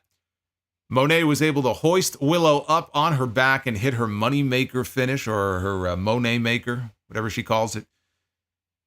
The gory bomb into the face plant, I guess, and then got the 3 count to become the new TBS champion. After the match in the ring, Hathaway threw a tantrum until Statlander shoved him down on his ass, helped Willow, her best friend, out of the ring.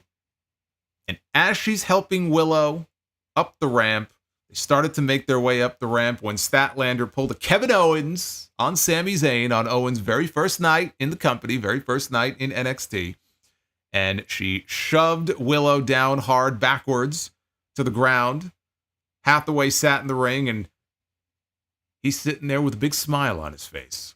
And Statlander hit Willow with a discus lariat on the floor, stood over her, and posed with Stokely, who came over. I thought we were going to get the Statlander turn at Dynasty, or even earlier than that. They've been teasing it for a while. There's been hints of it for a while now, so wasn't a surprise to see Statlander go heel. We got it, last night instead. The question now, I guess, is, was Chris Statlander the mystery person who attacked Mercedes in that backstage segment all those many weeks ago? I don't know. We may never know. We may never know. It may end up as one of those forgotten angles. I said on the podcast, it could be the new White Hummer from WCW. One would think that she may have been the one behind it, but at least Willow now has someone to feud with, because she's no longer the TBS champion, and you would hope that they have something else for her, keep her in the mix, keep her visible on TV, and now she's got a feud with Chris Statlander. Now, they may relegate it to Rampage, hopefully not, but at least that gives her something to do. I wish that Willow was able to have a longer run. I think she's great. I don't understand some of the Willow Nightingale hate, and there is Willow Nightingale hate. I saw a little bit of it last night, and not everybody, you don't have to like the same people that everybody else likes, but there are some people who just don't think she's good. They don't think she's a good wrestler, she's reckless or whatever. I don't see that, and I think she's a very good performer, and she's got a great personality, and she's a star for them in that division, and hopefully she will not be forgotten. But there was no way that Tony Khan was not putting this title on Mercedes once the title match was announced. And you could talk about why was Mercedes getting a title shot in her very first match? It's a valid criticism. Why indeed? But putting that aside, that's neither here nor there at this point. Once the match was made official, you are not going to beat Mercedes in her very first match. It's just not going to happen. So you had to know coming in that the title was going to change hands. At least Willow got a month. I wish it were longer, but it's better than nothing. I actually think they protected her pretty decently by at least giving her that visual pin. Because she had the match won. Were it not for Stokely up on the apron, she theoretically would have won the match and kept the belt. So they protected her with that visual pin. Not only did they protect her with the visual pin, but they gave her a logical reason to want an immediate rematch. And I'm hoping we will get a rematch. Now, yes, that means that Willow will lose again, probably with some shenanigans from Statlander and Stokely. But I would like to see them run it back one more time. I thought this was a hell of a match. So if they want to do it again, let's do it again. Let's run it back on TV in the next few weeks. Because she's got a logical argument to make that, look, I had this match won. I had her dead to rights were it not for him getting involved. So I don't think we've seen the last of these two.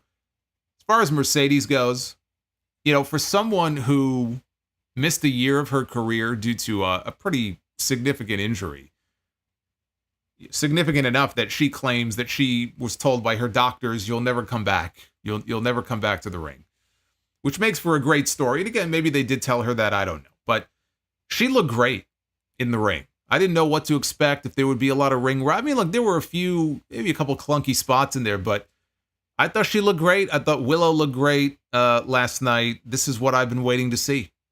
In the ring is where she shines. I've not been impressed by any of the promo segments she's been a part of. I thought the contract signing a few weeks ago was very good, but the other stuff that Mercedes has been doing over the last couple of months is just fucking garbage. It hasn't been good. I've been waiting to get her back in the ring. This is what I wanted to see. And I thought that she delivered. I thought she had a great performance. I still think putting someone like Camille, who I think is coming in, I think putting a bodyguard in her corner is something that would make sense. I still would like to see them do that. It's a way to not only put more heat on Mercedes, but you can help elevate somebody else, eventually, when the eventual split goes down. Maybe we'll still get it. We'll see.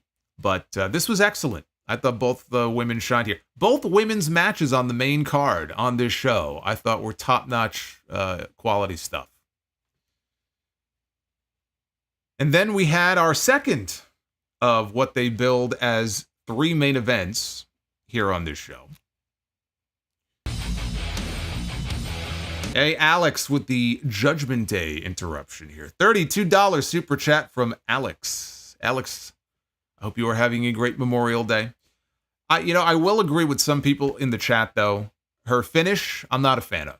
Mercedes' new finish. I just think that it has to be hit on someone who is probably smaller, and Mercedes is herself not the biggest person in that division. So it really depends, I think, on the opponent and how the opponent takes the move. It could look good, but a lot of times it just doesn't look that great. It looks clunky. So I will give you that. I will agree. I don't think that's a great finish. But we had Swerve Strickland, his first pay-per-view as the AEW World Champion. Does not headline, but he goes on second to last against Christian Cage. Swerve got the special video package treatment just like Mercedes did before her match, before his entrance here, which saw Prince Nana walk out. He was clanking some empty beer bottles together, saying, "Swerve, come out to play," like in the movie The Warriors. And Strickland comes out. He walks out with gear that was inspired by the film. A lot of stalling early on. Strickland wanted a submission hold. Cage bailed to the outside to regroup. Cage suckered him into trying a dive to the floor where he sidestepped Swerve, and Swerve crashed into the barricade. Back inside, Christian kept Strickland grounded as Nick Wayne got a cheap shot in. Swerve pulled Cage's turtleneck over his head and hit a neck breaker through the ropes.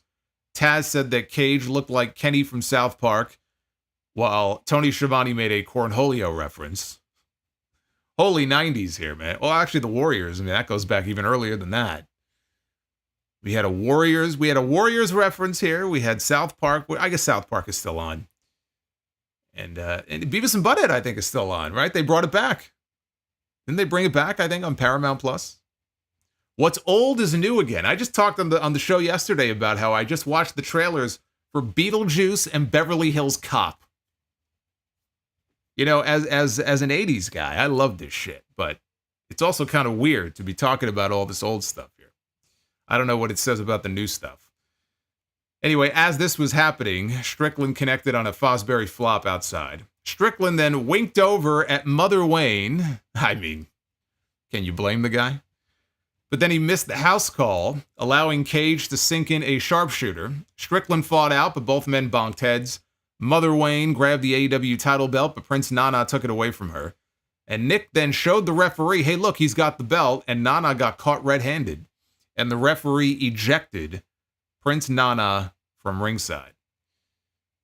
Cage threw Strickland to the floor, took the referee, as Killswitch and Nick attacked. Killswitch tried a headbutt, but he hit Christian by accident. Nick got dropped with a back body drop to the floor as Christian dodged a swerve stomp in the ring and hit a spear for 2. Nick took the referee as Killswitch was about to interfere yet again, but the referee caught him and he ejected the entire patriarchy. So Swerve connected on a rolling flatliner for 2. Christian rolled outside, tried to set up the ring steps, but Swerve was there waiting for him. Cage raked the eyes, wanted a powerbomb off the apron, but Strickland caved his chest in instead with a double stomp. Retro has always been cool. Retro is cool, man. I tell you, man, I got my Miu Mini. I'm playing old fucking Nintendo games, Genesis games. Can't beat the classics. So Strickland tried a spear through the ropes. Cage sidestepped him, and Strickland flew through the ropes, and he smacked the steps instead. It's okay, though, because his face broke the fall.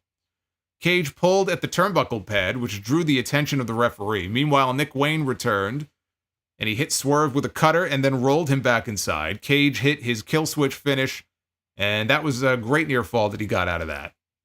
So Prince Nana comes back out with a pipe in his hand, and he chases Nick Wayne over the barricade and through the crowd.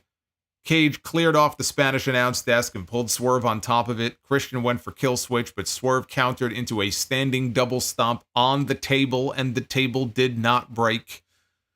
Or at least it did not collapse. Both men beat the count back inside. Cage went for another spear. Strickland, though, hit a house call out of midair, which looked fantastic. This led to a Swerve stomp and one final house call kick for the win, and Swerve retains. It started slow, and it built nicely to where the crowd was fully behind Swerve here at the very end and popped big for the finish. I mean, they were behind Swerve the entire time, but they were loud. They were up for him here at the end. Christian was, I thought, a fine first pay-per-view challenge for Swerve on a show where nothing was going to be able to follow Anarchy in the arena. And you see what they did in that main event. And you look at the past Anarchy in the arena matches that they've done. It has to close the show. Just all of the pure insanity of it. You can't follow that with anything. So Swerve, as the defending champion, it's not ideal for him to not be in the main event, but they had no choice, once they announced Anarchy in the arena. And so, no, his main event, they called it a triple main event. That's nice and all, but, the main event of the show was not this match. It was Anarchy in the arena. Christian, though, made for a fine first opponent. Now we look ahead to Dynamite this Wednesday. They have already announced a Casino Gauntlet match. And the winner of this Casino Gauntlet match is going to be the number one contender for the AEW World title at Forbidden Door. Hiroshi Tanahashi was at the show last night. It was actually funny because Tony Khan, when he came out during the press scrum, brought Tanahashi with him. Tanahashi-san. And they came out, and Tanahashi sat there, and basically, barely anybody asked him any questions. And he couldn't understand some of them anyway, but he just sat there. So as they would parade out, here comes Timeless Toni Storm doing her shtick, here comes Will Ospreay and Swerve, and person after person. Tanahashi is just kind of sitting there chilling. It's like he's probably thinking, what am I doing here? Why do I need to be here? Anyway, Tanahashi was in town because Tanahashi was a surprise partner for Daniel Garcia and Claudio on Collision Saturday night against Lance Archer and the Righteous, which means he's still in town. And I'm thinking, and I'm not saying that this is what I want to see. I don't want to see this. But I think that we are going to be in for a Tanahashi win in the Casino Gauntlet on Wednesday, and we may be getting Swerve and Tanahashi at Forbidden Door for the AEW World title. Tanahashi has a win over Swerve Strickland on Collision last year. So there's a little bit of history there. Tanahashi has also challenged for the AEW World Championship at the first two Forbidden Door shows. He wrestled Jon Moxley for the interim title. He wrestled MJF. So this would be his third straight Forbidden Door challenging for that AEW World title. You don't think it's very possible that we may not end up with Tanahashi against Swerve? I hope that's not the match. That's not the opponent that I want for Swerve at Forbidden Door. But as far as the Casino Gauntlet, we don't know who's in it. If I had to make a prediction, that's my prediction. I hope I'm wrong. There were people telling me, oh, well, it should be Shingo Takagi. Shingo Takagi and Naito, they're at a New Japan show on Thursday in Tokyo. So that would be one hell of a turnaround. It ain't going to be possible. Unless they pull them from the show. It's just logistically not going to be possible for it to be Shingo Takagi. I'm sorry to say. Because Shingo and Swerve would be a great match, but even Shingo and Swerve, and I said this yesterday on the podcast, it's not even a matter of who the better opponent is, who's going to give him the best match. It shouldn't be about, who's going to give him the best match. Swerve needs to be involved in something at a high level story-wise. To go another month and just, promote Forbidden Door with Swerve against the New Japan guy who won't even be on TV on most weeks, that doesn't do it for me.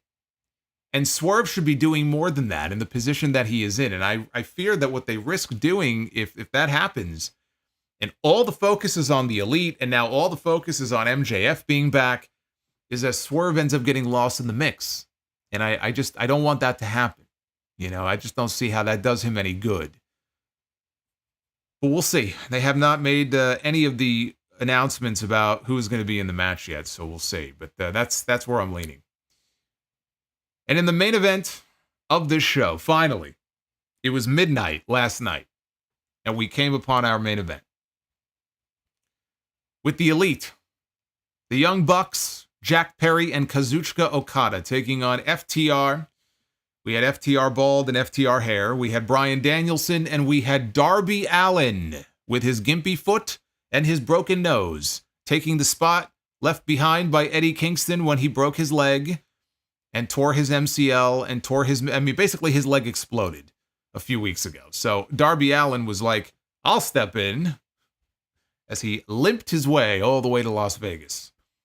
Justin Roberts did the introductions and introduced us to, as he called it, the upcoming shit show. The Elite were just about finished with their entrances when Danielson and FTR attacked Jack Perry. Darby Allin ran out wearing a face mask with thumbtacks on it.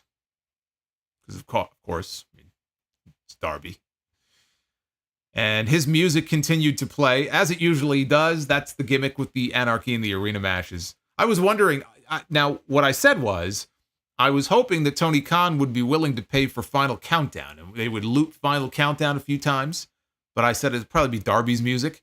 So it was Darby's music, and then eventually Matt Jackson took the mic, and he demanded they cut Darby's terrible music and play their entrance theme instead. Danielson attacked, and then he told the production people to turn that shit off and play the greatest song in the history of wrestling. And Final Countdown, his legendary theme, began to play over the PA system. The crowd went nuts. Money well spent. Unless, of course, Tony has to turn around and cut another 10 people. And it's not money well spent. But I was very happy to hear Final Countdown again. Matthew and Dax, Okada and Danielson, Darby and Perry, Nick and Cash, they all paired off in different parts of the arena as Harwood smashed beer and a trash can over Matthew's head. Darby flew off the balcony onto a pile of guys down below with a coffin drop, which the cameras missed. The visual, by the way, Bryan Danielson standing in the middle of the crowd with his song playing, with Final Countdown playing, and everybody in the building doing the yes chant and throwing their fingers up in the air, was a fantastic visual. Matthew screamed at the cameraman to cut the music because that's costing them $200,000 every time the song loops. Which may be a shoot, I don't know, but they cut off the music. That was it for the music. Jack Perry and Darby Allin, they fight out of the arena to the back, while everybody else fights around ringside, including Okada, who had a sign in his hand that said Rainmaker Drive on it, before he got a running start, and he did his charging dive over the barricade onto Danielson in the crowd. So now we go to the back with Jack and Darby. And Darby throws Jack Perry into a random tub of ice water that just so happens to be sitting there, and he tries to drown this man. He holds him under the water, and he is attempting to murder Jack Perry, who is able to finally come up above water. Perry smashes him with a pipe. Now they're venturing over into the parking garage. We cut back live to the arena. The Bucks hit the Shatter Machine on Harwood for a 2 count. Danielson tried to dive onto Okada outside, but ate a chair shot in midair that was very safe, to the point where it actually looked bad. We cut back to the outside, and what do we see? In the parking lot area, in the parking garage area, what do we cut back to? We see a small bus with the word scapegoat spray painted across the side of it, crashing through a pile of debris. As Excalibur on commentary wonders if Darby Allin was in the pile. Jack Perry was driving that thing like a New York City bus driver.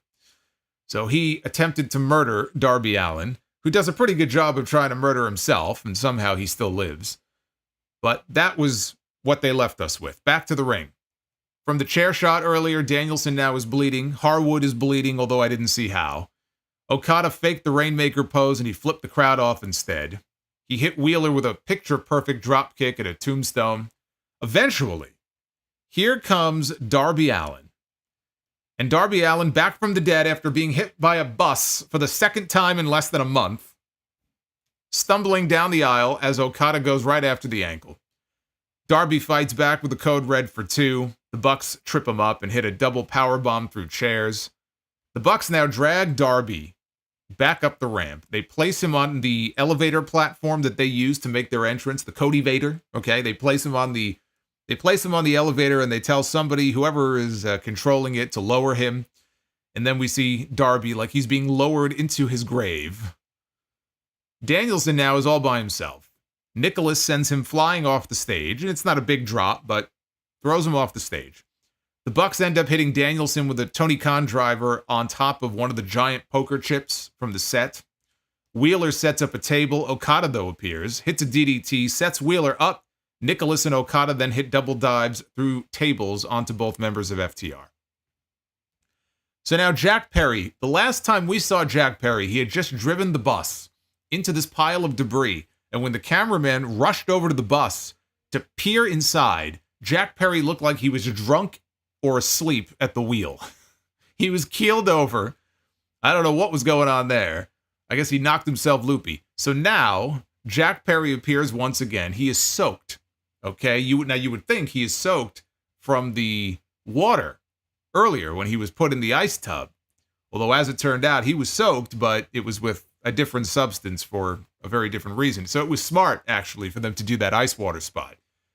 He's in the back, and he is walking through the gorilla position. And he stops to grab Tony Khan. I said, oh, no. Don't tell me that Tony's taking a bump. Don't tell another bump. Or even worse, don't tell me we're getting the Eric Bischoff swerve. Now, I didn't think they would actually do it. Like when they did the initial angle at Daly's place where they pile drove him, I was talking about the possibility that maybe they would pull a stunt like that. And I was like, I didn't think they would do it. But then I saw this and I'm like, oh, no. No, this is the last thing we need. So he grabs Tony Khan. Camera cuts away. Darby reappears on the stage with his flamethrower. And right as Jack Perry comes out through the tunnel with Tony Khan, and he throws him down, and Tony Khan goes rolling down the ramp, Perry does not see Darby and his flamethrower. And Darby sets fire to Jack Perry's legs. And his legs go up in flames. And he roasts, probably for a good 5 seconds, before the Bucks, they have fire extinguishers, and they put him out. Well, the first Anarchy in the Arena, if you remember, that iconic spot where he looks zombified. Eddie Kingston is coming back down to the ring with a giant gas can. All Darby did was, he saw that and said, well, I got to one-up him somehow, right? Eddie tried to set somebody on fire, so what I'll do, I'll actually go ahead and set somebody on fire. The only thing that surprised me isn't even that he set somebody on fire, it's the fact that he set somebody else on fire and not himself, because I kind of feel like he would have enjoyed that. So Darby now is taken to the ring by the Bucks, who rip off his thumbtack mask. Nicholas missed a 450 splash onto a garbage can when Darby moved. Okada missed a Rainmaker. Darby hit him with a low blow and a coffin drop, but the Bucks saved him. The Bucks call for a hook. Not hook, but a hook, to be lowered from the ceiling. And now they hog-tie Darby by his feet. So he's hanging upside down. FTR make the save with a shatter machine on Nicholas. Okada, though, breaks up the pin. Right as Dax was about to hit a pile driver on Okada, Matthew swung a chair, and it exploded. The old exploding chair. I would love to know, by the way, I have to say, the Bucks are listening. I would love to know where the exploding chair comes from, where one can purchase an exploding chair. I can't wait to use it at the next family barbecue. I can't wait to see what happens when Aunt Mary sits down on the chair. Cranky old bitch. Meanwhile, Okada put a thumbtack sleeve over his arm. He hit a Rainmaker with it on Cash Wheeler. Okada brought out some of the Bucks' new Ryback. He brought out the Ryback pumps, the Reebok pumps. They have new Reebok pumps that they're very excited about. They're on sale today. And they have thumbtacks in the bottom of them. They raised Darby upside down in the air, and I was worried here. I was worried that they were going to do a repeat of the Jay Briscoe spot from Ring of Honor. If you remember when the Age of the Fall was formed, I think, is when they did that angle, and they hog-tied Jay Briscoe, and they hung him upside down, and Jimmy Jacobs, I think he had his white, jacket on, is standing underneath while the blood drips down on top of him. I was like, oh, we don't need to see this. So I was a little worried about that. Thankfully, they didn't do that. The Bucks proceed to hit him with super kicks like a piñata. Danielson rolled back in. Matthew accidentally struck his brother with a super kick with the tacks as Danielson grabbed one of the shoes and leveled them with it. Danielson hits the Busaiku knee with a chair for 2. Okada made the save. Darby now, by this point, has been hanging upside down above the ring for a good 5 minutes, okay? Bleeding and all the blood, well, of course, all the blood is rushing to his head. Crowd is chanting, please help Darby. Nobody does. And the announcers claim that Everybody is afraid for their jobs. They're fearful that if they get in there and they help, that the Elite will fire them. Okada hit a Rainmaker, the Bucks hit an EVP trigger, and then Jack Perry reappears and he hits the charging knee to pin Bryan Danielson to win Anarchy in the Arena for the Elite. And the show finally ended at 12:33 East Coast time. They went 30 minutes in this main event. When they hit the ring, it was midnight. Okay, so they went 30 minutes with this main event, did not even get going until the stroke of midnight. If you were looking for Anarchy, like legit Anarchy in the Arena, then that's what you got. You got Anarchy in the Arena. It lived up to its name. One of the wildest matches that you will ever see. Whether or not you enjoyed it is a matter of personal taste. Some people enjoy these types of matches. Some people don't. I enjoyed it for what it was. I knew what to expect coming in. I remember watching the first Anarchy in the Arena that they did, and I thought that it was wild fun. I had a lot of fun with it. Each year they do it. It's sort of the law of diminishing returns. The more you do something, it just doesn't have that same feel to it. But I enjoyed it for what it was. I mean, I thought there were some fun spots in there. There were some other spots that were just, had me shaking my head. But again, nothing was going to be able to follow this. So you had to close out the show with this. The Elite wins, of course, because you can't beat the Elite. If you're going to keep this angle going, you got to keep them strong, right? You can't beat them now. That would be stupid. You beat them now, there's no heat. The whole point is to keep getting heat until one day they get their comeuppance. Today was not that day. Speaking of heat, Jack Perry. Jack Perry, after being set on fire, comes back and wins the match for his team. They are trying to get him over. They are trying to get him over, as someone big, which is what they should be doing. I mean, look, if they've committed themselves, he's part of the Elite. This is their top angle in the company. They want to try to put as much heat on this guy as possible. Then this is what they should do. That should be one of the goals of this angle, is to get Jack Perry over as a main eventer. Is Jack Perry going to get over as a main eventer? Maybe not. I don't know. I don't fault them for trying, though. They're trying. He was a big part of this match. He beats Bryan Danielson and goes over on him here at the very end. And I think he should be next in line to challenge for the TNT Championship. Where the Elite goes from here, we will have to wait and see. Who their next target is going to be. Is it going to be Swerve? Is it going to be MJF? I don't know. But what I do know is they usually have a blood and guts match around this time of year. In about a month's time is when they usually have blood and guts. And it would be just complete overkill for them to do what they did before, which is have Anarchy in the Arena and then go to blood and guts and then have a Stadium Stampede match at Wembley Stadium. It's too much. It's too much. There's no need for that. I hope they don't do that. Got to let these things breathe.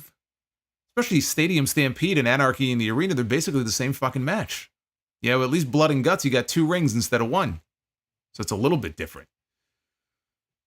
But overall, I thought it was a very good show. It was not my favorite of all these AEW pay-per-views. It was not their best. But I did think it was a very good show. It was overkill, though, having 3 different hardcore-type matches on the same card. But they got their biggest star back in the fold, and Tony Khan should be ecstatic about that. Now let's take a look at this Twitter poll that I put up last night. It already had a few thousand votes. What did you think of Double or Nothing with 2,600 votes and counting? 57.5% thumbs up for this show, 23% thumbs in the middle, and just shy of 20% thumbs down, 19.6%. If it were me, it's definitely higher than a 57% show to me. I don't agree with that. But again, opinions are going to vary based on the hardcore stuff and the types of matches they had on the show. The booking is certainly questionable in some cases, especially on the Takeshita stuff. So I get that. I did think it was a little bit stronger than that, though. But you can vote. Cast your vote. Just because I felt that way doesn't mean that you do. So let your voices be heard. And don't forget to hit that like button. Smash that like button if you have not already done so. All right, let's take a look at your super chats. As promised, I will read through all of your messages here, and I do thank you. Not all of them are in this list, but let me just move up to where we will be starting from here. All right, let's go back in time, because I said we had some that came in last night, so I want to make sure I get those guys, including Jerome Eugenio. I didn't forget about you, brother. Said, we'll be listening to your review tomorrow. Staying up late is a young man's game. And Jerome is just finding out that there was no review, and there's a live review now. So Jerome, I don't know if you're with us now or not, but thank you, brother, for the 5. Ace of Mazda with the $9.99. Real fire, he says. Cry me a river. Dark Effect, who I know was with us. I think he may have ducked out, but Dark Effect, thank you for the $10. Cheers to the Iron Man of podcasters. A marathon of content this week. May you keep your sanity. It is hard with all the wrestling there is. You know, we had King of the Ring obviously on Saturday. Episode 863 went up. We had Double or Nothing last night. We're live here. We're going to be live again tonight after Raw. Got TNT with JD tomorrow night. We got Dynamite on Wednesday, SmackDown on Friday. So it's a never-ending train, man. There's a lot of wrestling. I got you covered. Mr. O with the $4.99. Driving 2 hours right now to Savannah, Georgia for Raw tonight. Thank you for making the drive go by fast with the Double or Nothing review. You are very welcome. Alex with the $4.99. Some way, somehow, I am still tired from the show last night. Thanks for 2 streams today. That is Alex from Lewiston, Maine. Alex, thank you very much. Base Beerus says, buy or sell Fire Spot ECW One Night Stand 05 or WrestleMania 22. Trying to remember what the Fire Spot even was. It was the Dudley Boys, right? It was a 3D in the main event. I'm going to go WrestleMania 22 on that one. Outsider Kid with the $5. This was a show where I really felt how long it was, like past 12 midnight. Yes, it was a very long show. It was indeed a very long show. Geo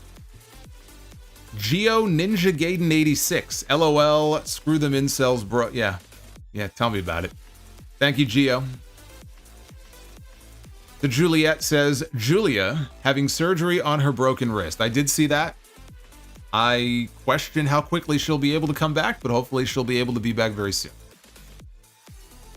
Base Beerus God of Seduction, great stream. And Frame Art, oh, thank you very much. And thank you to Steve Mello for all his help, as always.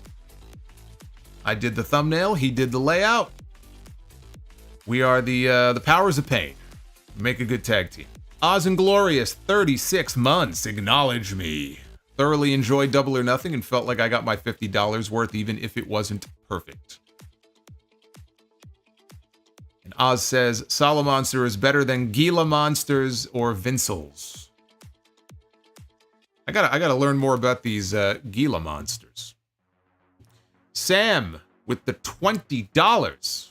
No message. Hey, Sam, thank you very much.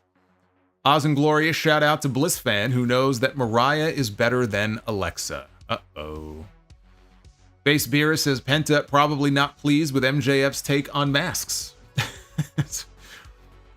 Just Penta? I mean, they got plenty of luchadors on that roster. Maybe that's his first feud. It's going to be MJF against all the lucha talent. Jessica Herman, thank you for the 5. I had to put my dog down on Friday, so this stream is helping to deal with the grief. Good show last night. Thanks for all that you do. I'm very sorry to hear that. Losing a pet sucks. It's very tough. I'm not going to go through that again. Although having a pet is great, but yeah, that part of it is not fun.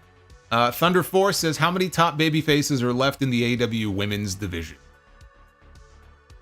I don't have the entire division in front of me, but you've got Thunder Rosa, right? You've got, when Britt Baker comes back and Jamie Hayter, my guess is they'll be baby faces. So you put them on that list. Serena Deeb, she's really not a heel. I mean, she technically is a babyface. Toni Storm is not really a babyface, but the fans have made her one. And I guess by association, Mariah May, you would consider her a babyface. The Willow Nightingale. I know there's more, but those are the main names that jump out at me. Dr. Bropio, Swerve against Evil at Forbidden Door. Oh my God, why would you even say that? Why would you even put that into the atmosphere? That would be fucking terrible. Isaiah Duzan, listening to you at work and heard that you mentioned people owning a mannequin. I have a mannequin in my house that I turned into a life-size Michael Myers. Yeah, but see, that at least is acceptable. I will accept that. Because you are a Michael Myers fan. So I will accept that. I have a mannequin head from many years ago. When Al Snow and Head was all the rage. I borrowed it from a department store. I still have it up in the closet somewhere. Daniel Malcolm. Roll, Tony Khan gently down the stream. Nope, we don't have that super chat, but there is a $22 one that we have. Fantastico TV with the $9.99. No question, been listening to you since 2007. Thank you for being the soundtrack that got me through all my rough times. Best wrestling podcast, hands down. Well, Fantastico, thank you for the fantastic super chat. Duff's Vids.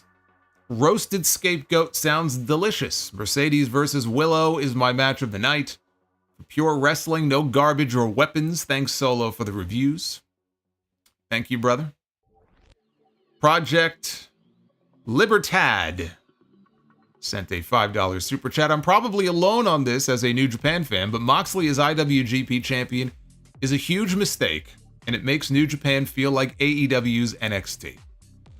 I can see that. You've got the IWGP champion in the middle of the card on this show, on a show filled with titles.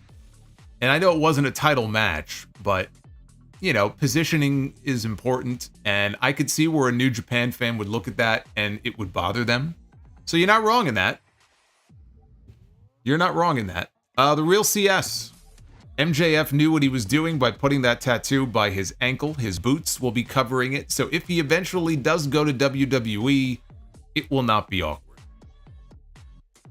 He will eventually end up in WWE, and again, it will not be a big deal. It will be covered up. It will not be an issue. And Base Beerish, shout out to Jessica Herman. Sorry to hear. Feel better. All dogs go to heaven. Well, that is very kind of you. And thank you, Based, for the $9. Is that it? I guess that's it. There you go.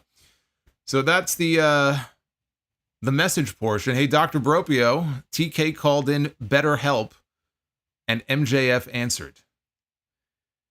Well, Tony Khan's got other issues that even better help can't fix. So he's going to have to deal with that. But anyway, thank you for the 615 likes. I know it would have been probably busier last night, and there's probably other streams and whatnot, but thank you to those who stuck with me and supported here on this stream. I do appreciate that. And right now, let's go ahead and, well, we got Marios coming in before we move on here. Got a couple more super chats coming in. Let me get to these first. Out of curiosity, have there been any other wrestling podcasters that you have encountered issues with? Love the stream. No, not for 10 years. Since you know who. So it's been good. I get along with most everybody because I'm easy to get along with. As long as you're not a dum-dum on social media, I'm pretty easy to get along with. And Bender McSimpson with the $4.99. Mercedes reminded a lot of people how great she is. Star-making performance from Willow. Loved the Swerve and Christian match. Yeah, it was a great pro wrestling match. It was fine. Yeah, there was nothing wrong with it.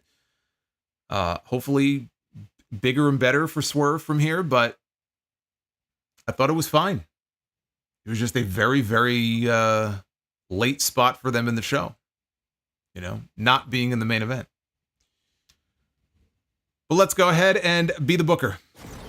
Ladies and gentlemen, it is now time to be the Booker. Here we go. I know you guys have been waiting for it since last night. So let's not keep you waiting any longer. I don't know. Do you think we'll have 2 Be the Bookers in one day? That's going to be up to you guys. If you guys come back and support tonight, we'll see. I guess this is kind of like when WWE back in the day, they would have these matinee shows. They'd have like the A crew, the B crew, the C crew, and they would run Boston in the afternoon and then New York at the Garden at night. This is the matinee show that you're getting here on Memorial Day. We begin with the Golden Lovers. Look at this. Kenny Omega and Kota Ibushi. 2 of the stars that are currently on the injured reserve list right now for Tony Khan. Oh, those were better days. Better days physically, better days just in general for Omega and for Ibushi. It'll be the Golden Lovers taking on Beautiful Bobby and Stan Lane. I love it. I love it. Oh, the Midnights. You know, this right here would be a fantastic professional wrestling match. Now, of course, Jim Cornette is managing these 2 guys against Kenny Omega. So that would be kind of wild if you had Cornette managing the heels opposing Kenny Omega. I don't know what he may do with that tennis racket to Omega. He may chase Omega around the building with the racket. He may wrap barbed wire around the racket and chase after Omega. That would actually be kind of funny. Jim Cornette and Kenny Omega in the same match. Oh boy. All right, women's Be the Booker. Let's see what we come up with here. I love the random nature of it all. You never know what you're going to land on here. Let's see. We begin with... Wow. Did you hear that? I don't know if you heard that. That was a sonic boom. Yeah, it's pretty nasty weather here in New York. And holy shit. That was like an explosion. Look at this. Ash by Elegance bringing the explosions here. This is Dana Brooke. We are beginning here with Dana Brooke. God damn. I think I shit myself. I may have soiled myself. Let's go here. Dana Brooke gonna go one-on-one with Awesome Kong. Yeah, Power Spine Games, man. You got it right. Buzzer incoming. Buzzer incoming. All right, main event time. And see, you guys don't even have to wait until midnight for it. Be the Booker main event. Let's do it. Let's do it. We got Doink the Clown. And this is the original Doink. This is Matt Bourne. This is the Doink. Doink the Clown. It's that kind of day here in Be the Booker. Doink the Clown gonna go one-on-one with Dominic Mysterio. You know, I actually would love to have seen that match, just not in the main event. It's not the match you're going to headline the show with, but if I had the chance to book that as an attraction on my show, Original Doink against Dominic, I would book that match. I would fly them in, but they would not be my main event. I'm sorry, you cannot justify that as a main event match. As much as I love Evil Doink. Hey, Magician Sapphire, thank you for the $10. Says, thank God for the sound off and OTS. I tap out at 11:30 p.m. I couldn't do it after working a 12-hour shift. Yeah, that's rough. Darth Panic, what is that painting or poster on the wall behind you? That one right there. I've talked about it before. I forget offhand the name of it, but Nick Fluker, I believe, is the artist's name.